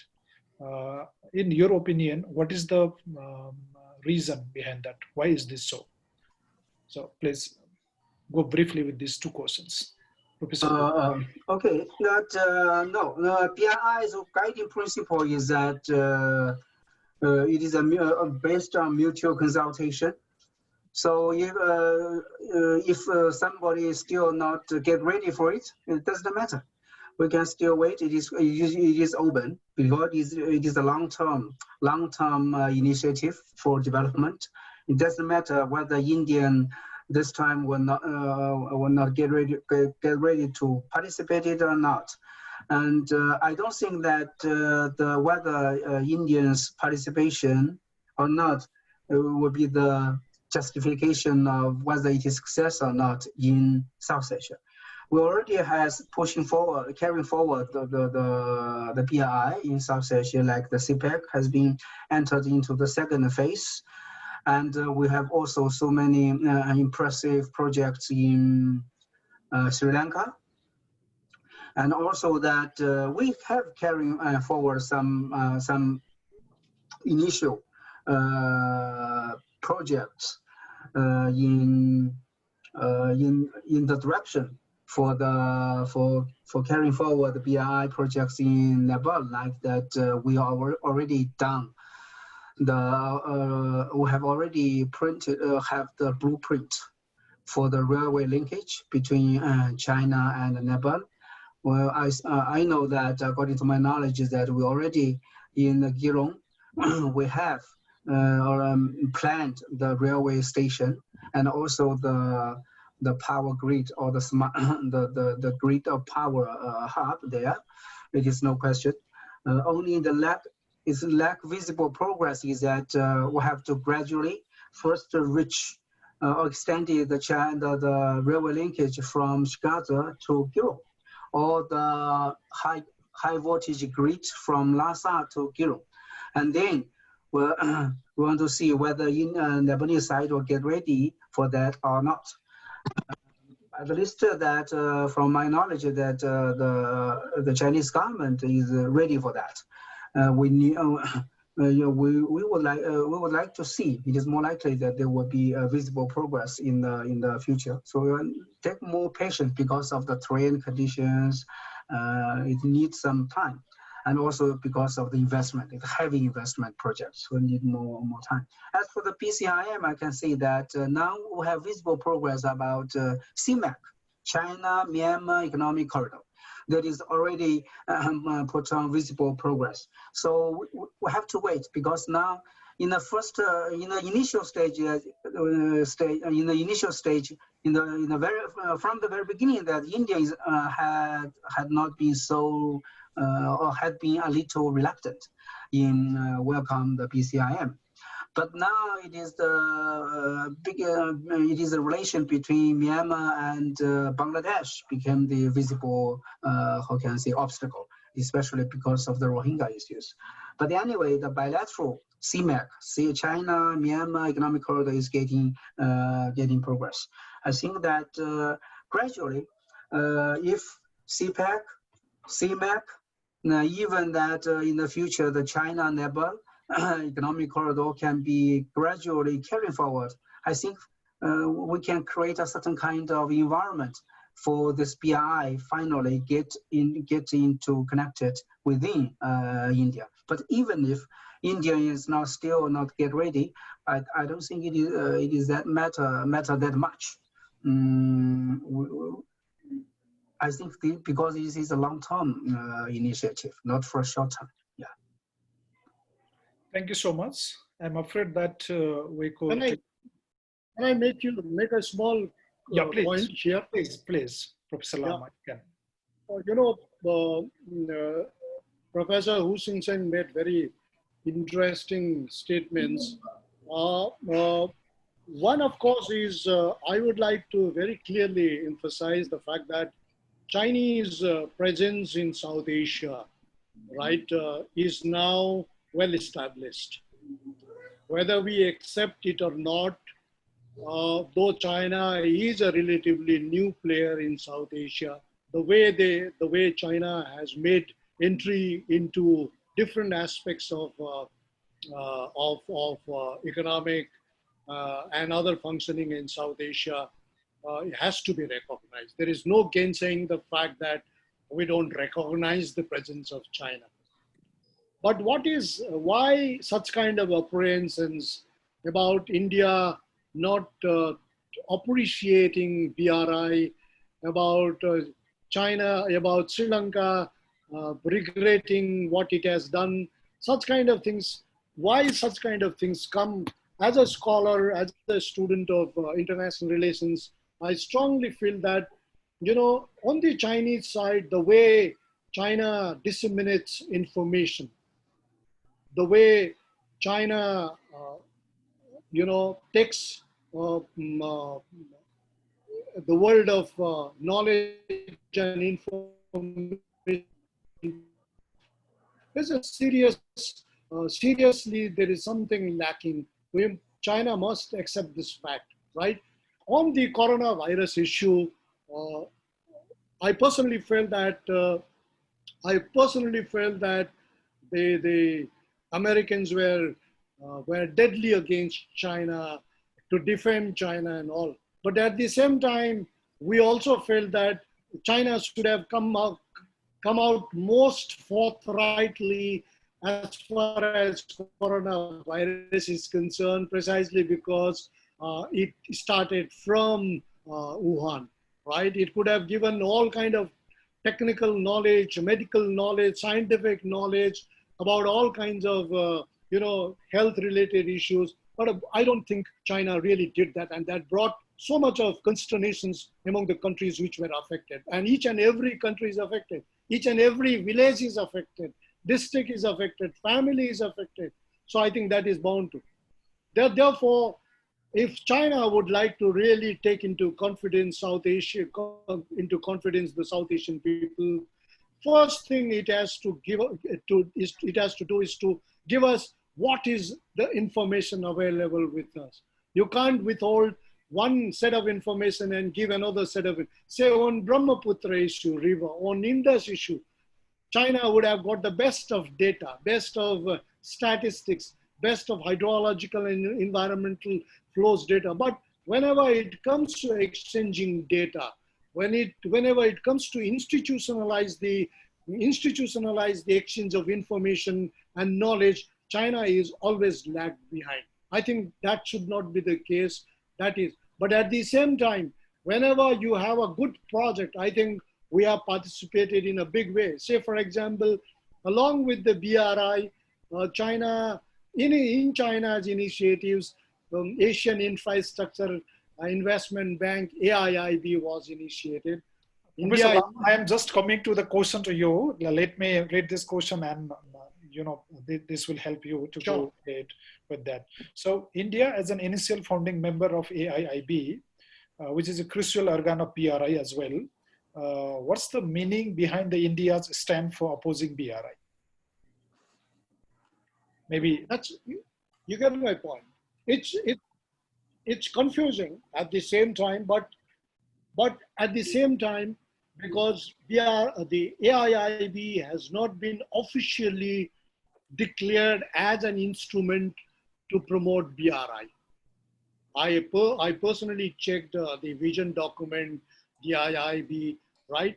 The learned groups thinker, of course, says this, but officially it is not the case. But whatever it is, AIIB is a very, very forward-looking project.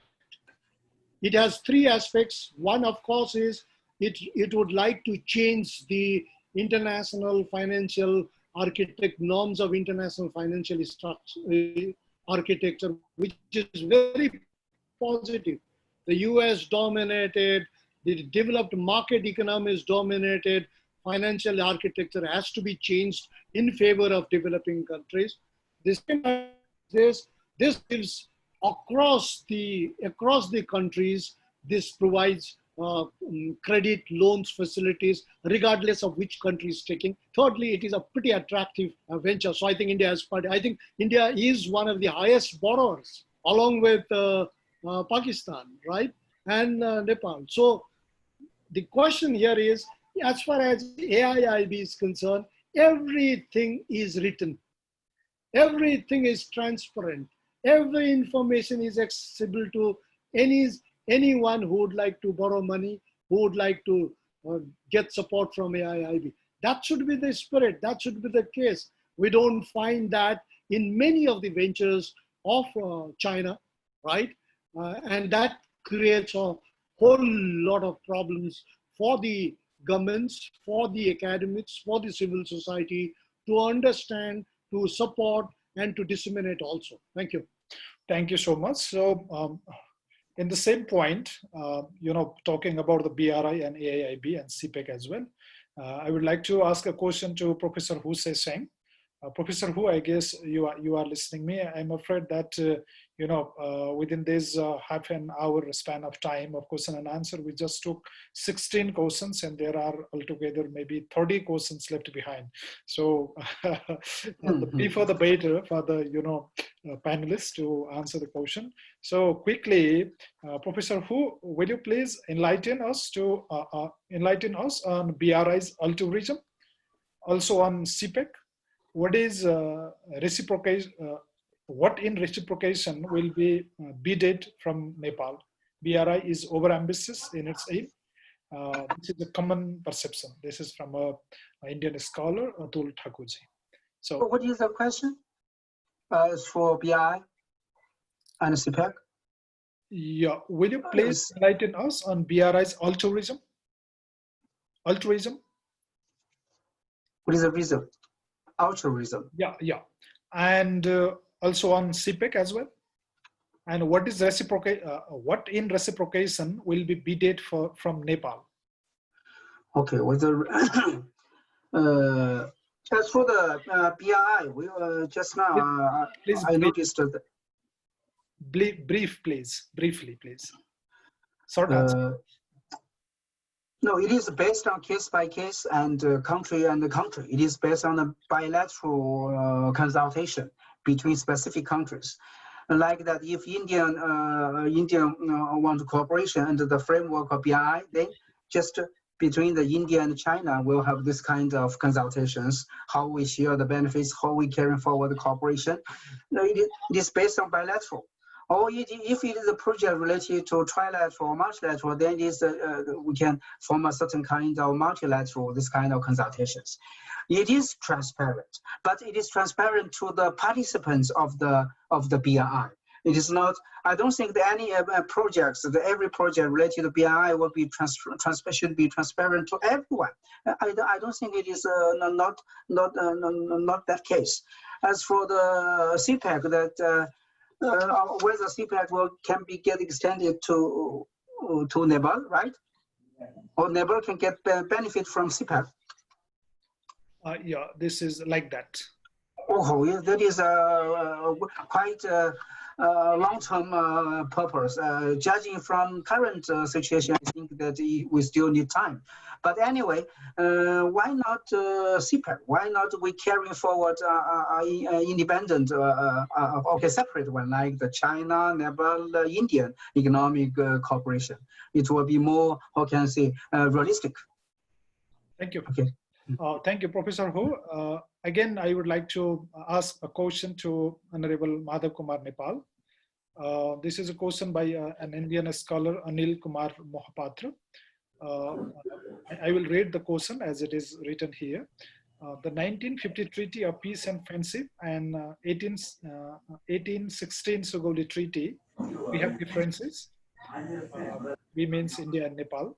Have we ever tried to resolve it sincerely? We need to discuss in detail with the top leadership. The thing I have found is that there is a gap of communication between and understanding between the leaders of both the countries. In my own experience, in dealing with the leaders, I have found that if things are brought into the notice of the top leaders, it has been smoothly resolved. But if it is not been put to the attention of the top leaders, the issues are all the time pending. So, whatever issues there are regarding the 1816 treaty, or whatever issues are there regarding 1950 treaty, it can be resolved. I will mention one my own experience during 1994-95 period, when I was the Foreign Minister and Deputy Prime Minister. We were talking about the 1950 treaty, updating that treaty, revising that treaty. On that issue, the then Prime Minister Narasimha Rao was deadly against that one. Later on, in the same table, in the same meeting, he come to the understanding that it can be discussed over. And another issue I will put before you is that in my talks with him at the same time about the transit route through Banglaband Phulwari route, Phulwari Banglaband route. In the first, reaction, he was against that one, and he has many such points put before me that it is not in the interest of India. It is a question related to the security of India, so that route cannot be provided to Nepal. But later on, when we talked in detail about all these issues, then he come to the understanding that the route can be used by Nepal, and there was the agreement with the Deputy Foreign Minister Prakash Chandra Lohri after me and the Indian Foreign Minister. So things can be resolved, whatever that is. It is my own perception. Number two, there is one perception in the mind of the Indian leaders that Nepal is dictated by China. That is the perception in the mind of the Indian leaders. That is not true. I have dealt with the leaders of China and dealt with the leaders of India as well. And I have found that Chinese leaders all the time mention one thing: please keep good relations with India. But Indian leaders think that no, they want to just put them onto the side of China against India. That is not true. That's why there is some misunderstanding there, and think about Nepal that there are three categories of people. And the same is true about India also. One is with ultra nationalist or blind nationalist viewpoint. Don't care about these people. There is all the time those people with the surrenderist or you can subjugation mentality. That is also not correct. Have a such a position which is really critical, or you can be objective, and with the viewpoint that we have to live together, live with the best of the relations that we need for the interest of both the countries and people. So I think that whatever questions there may be about 1816 or 1950 issue, it can be resolved through long discussion with the top leadership level. I will mention another thing. When we were talking about the Kamla Koshi diversion project, the issue was made complicated by the bureaucracy people. But when I put this issue into the mind of the leadership, it means the minister at that time, water resource minister at that time, then we resolved within 5 minutes of time, which was pending for the 10 years, for 10 years. So it is my confidence that things can be resolved properly, whatever that is there. And India has not any suspicion towards Nepal that Nepal will be influenced by any other country against Indian interest. No. The same is true about China. China should not have any suspicion towards Nepal that Nepal's land will be used against China. So be assured that Nepal's land will never be used against India or China's separate interest. And with that pursuit in your mind, have the confidence and trust between and among the leaders. Thank you very much. Thank you so much. So again, I would like to ask a question to you here by an anonymous attendee. What immediate assistance can Nepal seek from India and China to boost its economic activities and bring into a normal as soon as the COVID-19 crisis comes to an end? How can they help Nepal? So regarding China, I mentioned that vaccine, the new innovation of vaccine by China may be the most needed thing for Nepal and for the world as well. But as an immediate neighbor and close neighbor, Nepal will hope that Nepal will get prominence in receiving that vaccine. That is now the most needed thing there. The second, experience sharing regarding how it was been tackled there, how it was been overcome there, how they have prevented from the expanding the pandemic there. So it will be another big thing for us. Now, about the other thing is that we need to expand our trade relation, economic cooperation relation also with China as well as with India.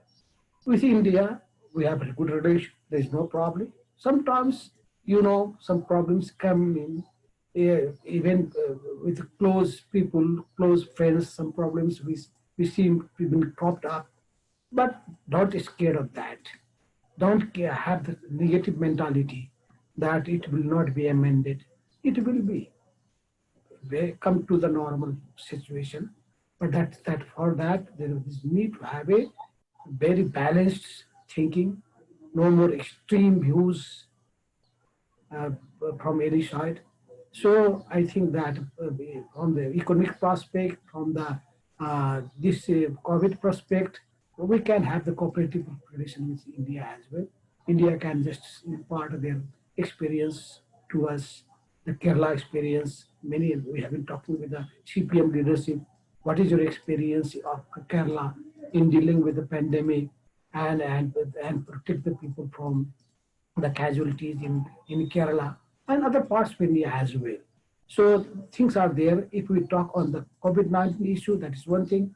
If we talk on the political just relations, that is another thing. If we talk on the economic relation, that is the third part. So economic relation also, we are thankful to India and thankful to China for providing assistance to Nepal. And Nepal as a least developed country coming to the level of developing nation has the right to ask both the countries to look towards Nepal, give prominence to the relation and protection of the Nepalese interest. That's the thing there. Thank you. I guess now we are at the end, but before the wrap up, I would like to take two questions for each panelist. I'm afraid that still there are more than 24 questions, and we were just able to answer the less than half of all the questions. So let it be done, the majority, by taking the questions. So firstly, I will go with Professor Hu, and then to Professor Lama, and then we will conclude with Honorable former Prime Minister. Professor Hu, the track record of progress of China-aided projects and projects being built by Chinese companies in Nepal is very lackluster and slow. Why is it so?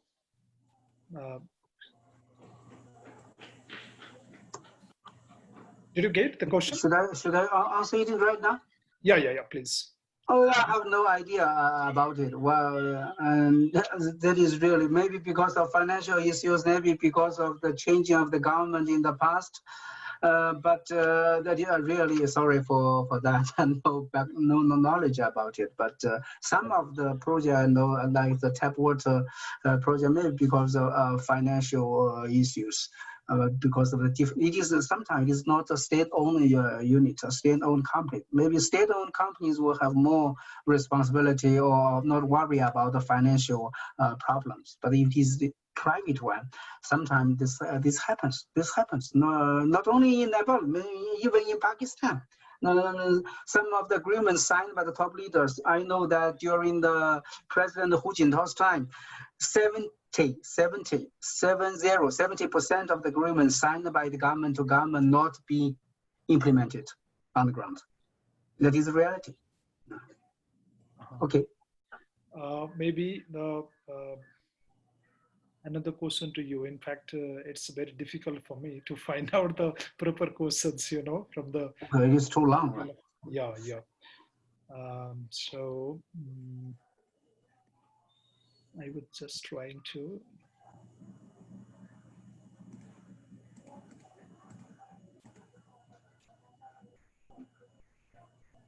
there is a question by Ashok Gurungji. Considering the highly intractable issues surrounding various borders in the Himalayas, made far worse by our current inept leaders who operate within the limitations of nation-state centric fame, embedded within the problematic neoliberal global world order. I would like to, what is this question? Sorry for that. More academics and human beings to share possibilities for reimagining the so-called Hindu-Kush Himalaya landscape, perhaps more ambitious than the Arctic as a new global commons. So, did you get the question? No, I couldn't get your question. Does it mean this region is very important? Yeah, this is. We have to cooperate instead of confrontation? Yeah, it's about the Hindu-Kush region and Himalayan region security, and maybe the, border tensions between China and India. Yeah, not only between China and India, maybe also because between India and Pakistan. This kind of things. I think that we have to blame that this is a legacy of the British colonialism because of the different historical perceptions. The different perception of the colonialism has fueled this how can I say, this hatred or this disputes. Now we have to carry forward that. But anyway, as a major rising powers like India and China, if we cannot shed the records of these legacies, we cannot moving forward. And not only the two peoples will get suffered, but the whole region's stability, prosperity also get suffered a lot. the historical or centurial changes of the world politics that provide opportunities for India and for China to cooperate to surfing through the difficult waters.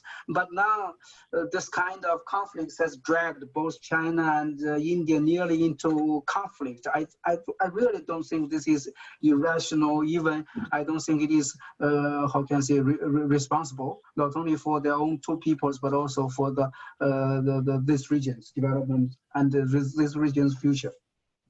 Thank you. But I couldn't get a question. Yeah, it's a little complicated. So Yeah. yeah, thank you so much. Anyway. I hope, if time allows, we hope we can we can get more question, but I'm afraid we yeah, we have to wrap up. yeah. So Professor Lama, there is a comment like question to you.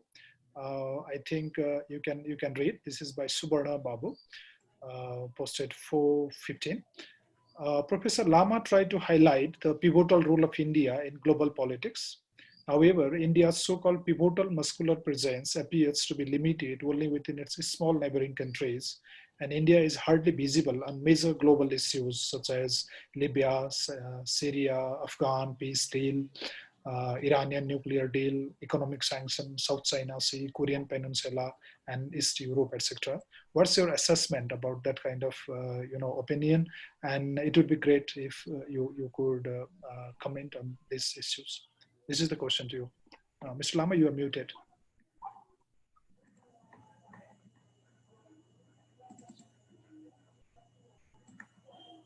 Please unmute, yeah. Thank you very much. Can you hear me now? Yeah, it's clear, sir. Yeah. You know, I said India has a pivotal role to play in the global politics, global economics, and global security issues. I say it from two perspectives. One, first, historically, how we have played, right?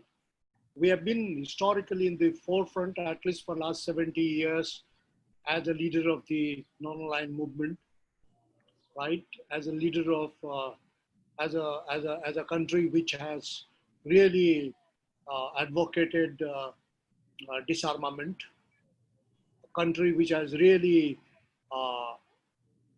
talked about global harmony, peace, and protection of human rights. Yes, you're right. It is not as visible as it used to be because of several reasons, right? Because of the fact that India has its own priorities in the global politics now. It will make presence in this form or that form. But at the same time, I can say that we have also seen within the country that our institutions are not as vibrant, as dynamic, and as forward-looking as it used to be, right? And we are worried about it because regardless of who is the leader, regardless of what kind of political leadership we have, our institutions used to be the strongest pillars of our democracy. Our institutions used to be the strongest advocates of our foreign policy issues, but we find that there is some kind of erosion in the institutional strengths, in the institutional dynamism and vibrancy. That is quite clear from some of our actions. But to conclude, let me also say that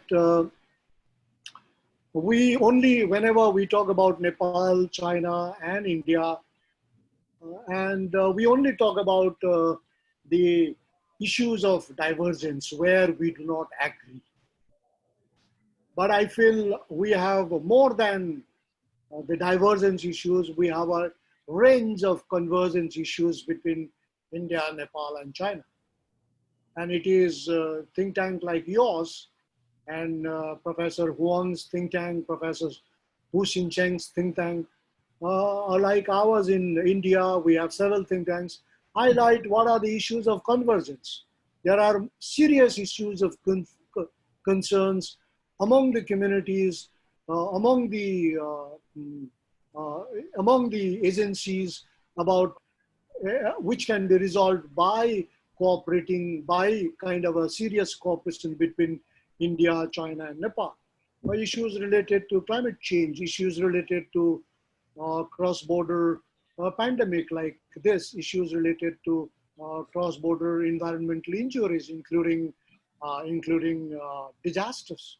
Therefore, I think one of the issues which we have to increasingly highlight is where do we meet? And we should really, to a large extent, play down where we do not meet. Thank you very much.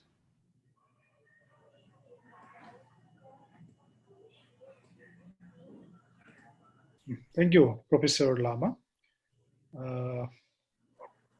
In fact, there are many questions left for Professor Ho. So, sorry that I could not go back. So, yeah, there is a question to Lama. Is India is preparing to abandon the policy of non-alignment in his presence of Quad and anti-Chinese activities? That is a question here.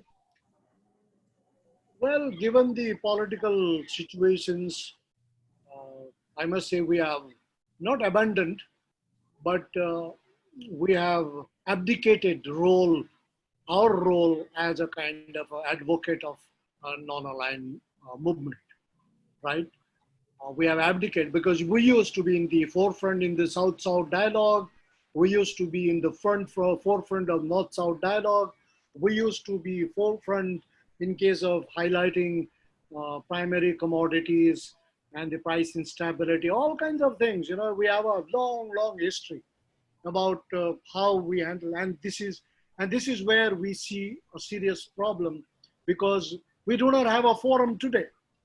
We used to have non-aligned movement as a forum where India could galvanize, India could mobilize the entire global world to a single forum. Julius Nyerere to Fidel Castro to anyone you could see, from King Birendra to Ziaul Haq used to come all the way to Delhi to do all these kind of summits.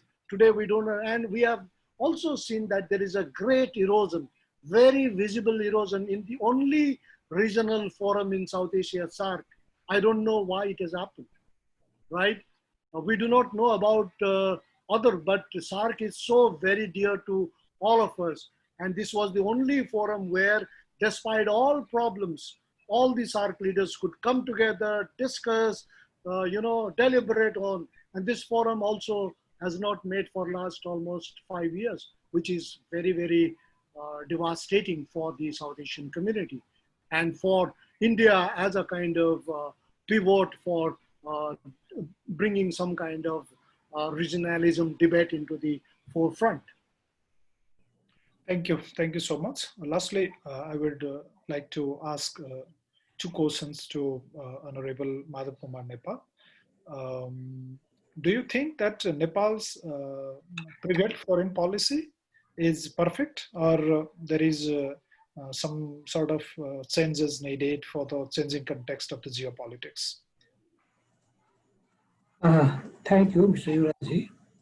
You know that we have been discussing for a long time about preparing a document regarding our foreign policy and also on the security policy.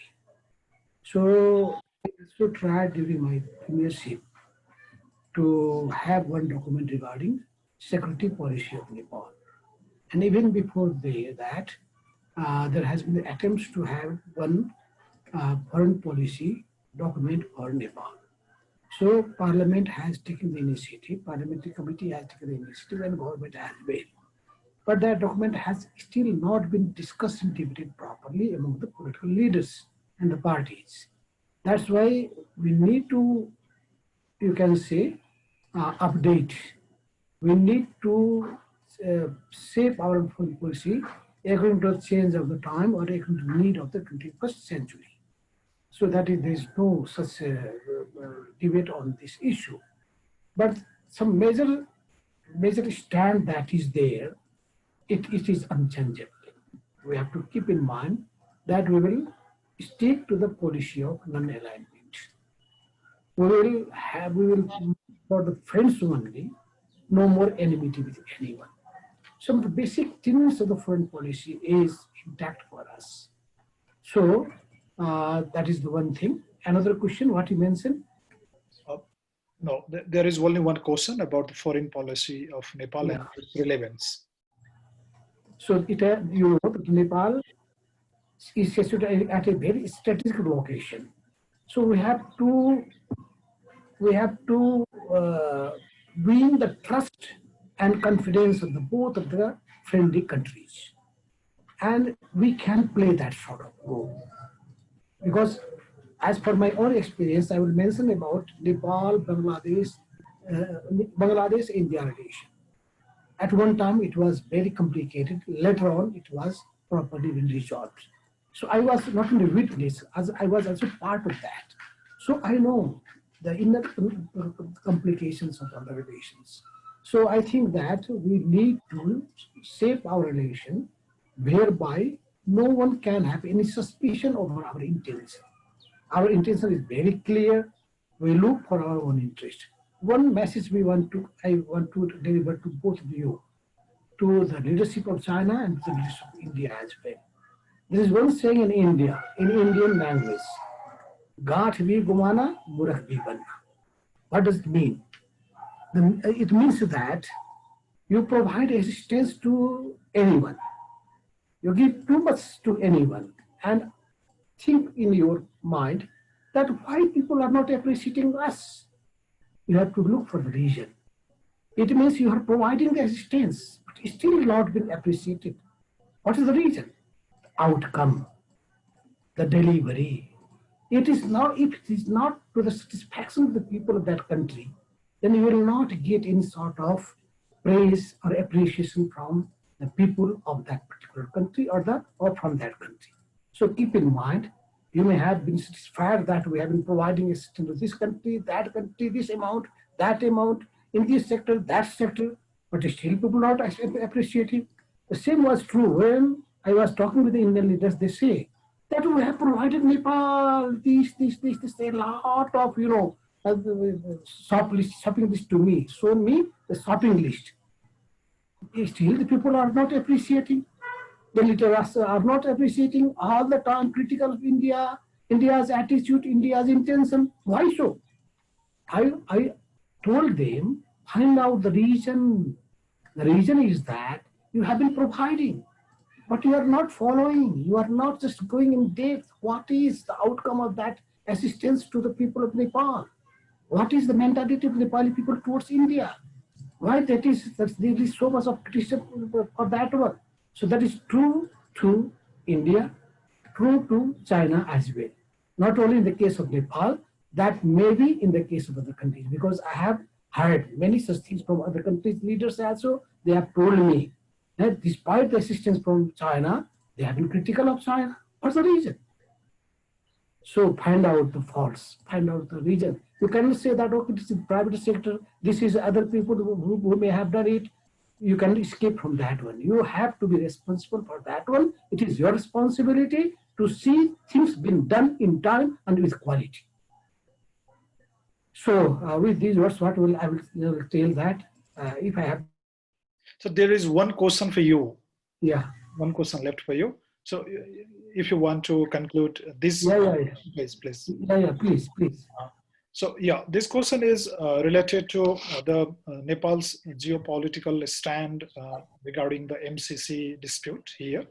So what do you think about the MCC, the Millennium Challenge Corporation's role of Nepal in the geopolitical contradictions and geopolitical maneuvering of Nepal? Will there be any serious contradictions, as there is a huge debate in Nepal about the MCC regarding the foreign policy of Nepal? What will be your comment on that? Very briefly. About the MCC, there has been a big debate, huge debate inside the party, our party, Nepal Communist Party, And And lastly, yesterday we come to the conclusion that it should be, it can be agreed with amendments, whatever there is the need of. So that, keeping in mind few things, Nepal will not be the part of any alliance, military or any such political alliance. Nepal will maintain non-aligned policy, number one. If there is any such thing which want to pull Nepal towards that alliance, it is not acceptable to Nepal. Whether that is Indo-Pacific Strategic Alliance or whatever that is.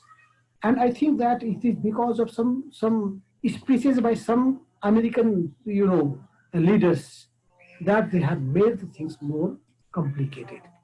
At the same time, something which should not be done has been done on the issue of PMCC, so that needs to be corrected in time. And we have no objection for getting any sort of assistance for the construction of transmission lines or roads and for that from America, from Europe, from India, from China, from any countries. But that sort of any such assistance should not be linked with any such preconditions which is detrimental to the interest of Nepal's strategy or Nepal's, Nepal's for Nepal. So it should not create any suspicion in the mind of both our neighbors, because we don't like to align to anyone or err against anyone. So we want to keep such a policy with our even neighbors, that is called policy of proximity. I will not use the word policy of equidistance, rather policy of proximity, so that both can be satisfied and we will not be pulled into the controversy. If we can be of use, if someone will need to get any sort of assistance from us on the issue of diplomacy, we can play that sort of role. But I think that for big nations, there may not be any role of Nepal in this context. But as for us, we are very sensitive in this regard, that we love our own sovereignty and our own territorial integrity issue and the issue of national pride and interest. That is the thing. Thank you. Thank you so much, Honorable former Prime Minister. Lastly, I would like to provide one minutes to all the panelists, if you want to add some inputs from your side regarding the topic of today, the foreign policy of Nepal in the changing geopolitical context. So we want to add a final concluding remarks, Professor Mahindra Lama. In a minute, please. 2-3 lines for me. Thank you very much. My only plea at this juncture is... We cannot see you, sir. Can we? Will you please on the camera? My only plea at this juncture to Nepal is, I think Nepal must strengthen its institutions. One must create new institutions now, build new institutions, because the changing dynamics in Nepal, particularly after the federal system has been established, Nepal requires a varieties of new set of institutions in science, on technology, on law, on constitution, on economic issues, commercial issues, financial issues. So I think such institutions would strengthen Nepal's foreign policy in a big way, and that is what we are keenly looking forward to. Thank you. Professor Hu?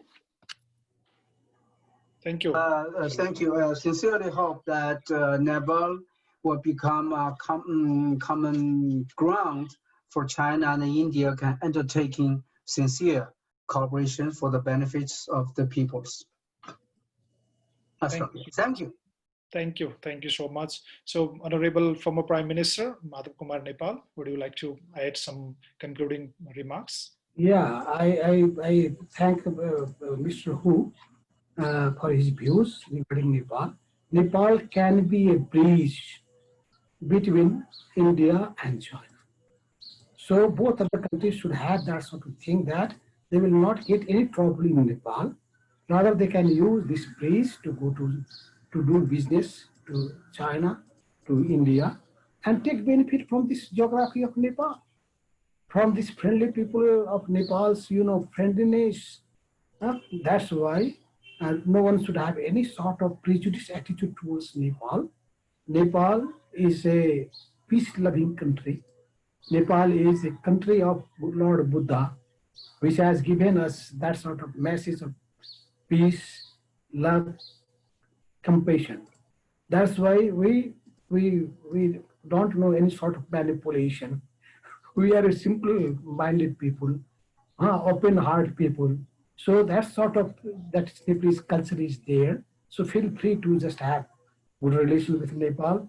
No more any sort of grievances towards Nepal. Whatever the grievances there, put on the table. We can resolve it. Nothing is impossible in the world if we have that sort of determination to resolve it. So with these words, I would like to thank NIISS and also CCSA for just having this sort of seminar where we have been able to put our own views against the participants and other people. Thank you very much.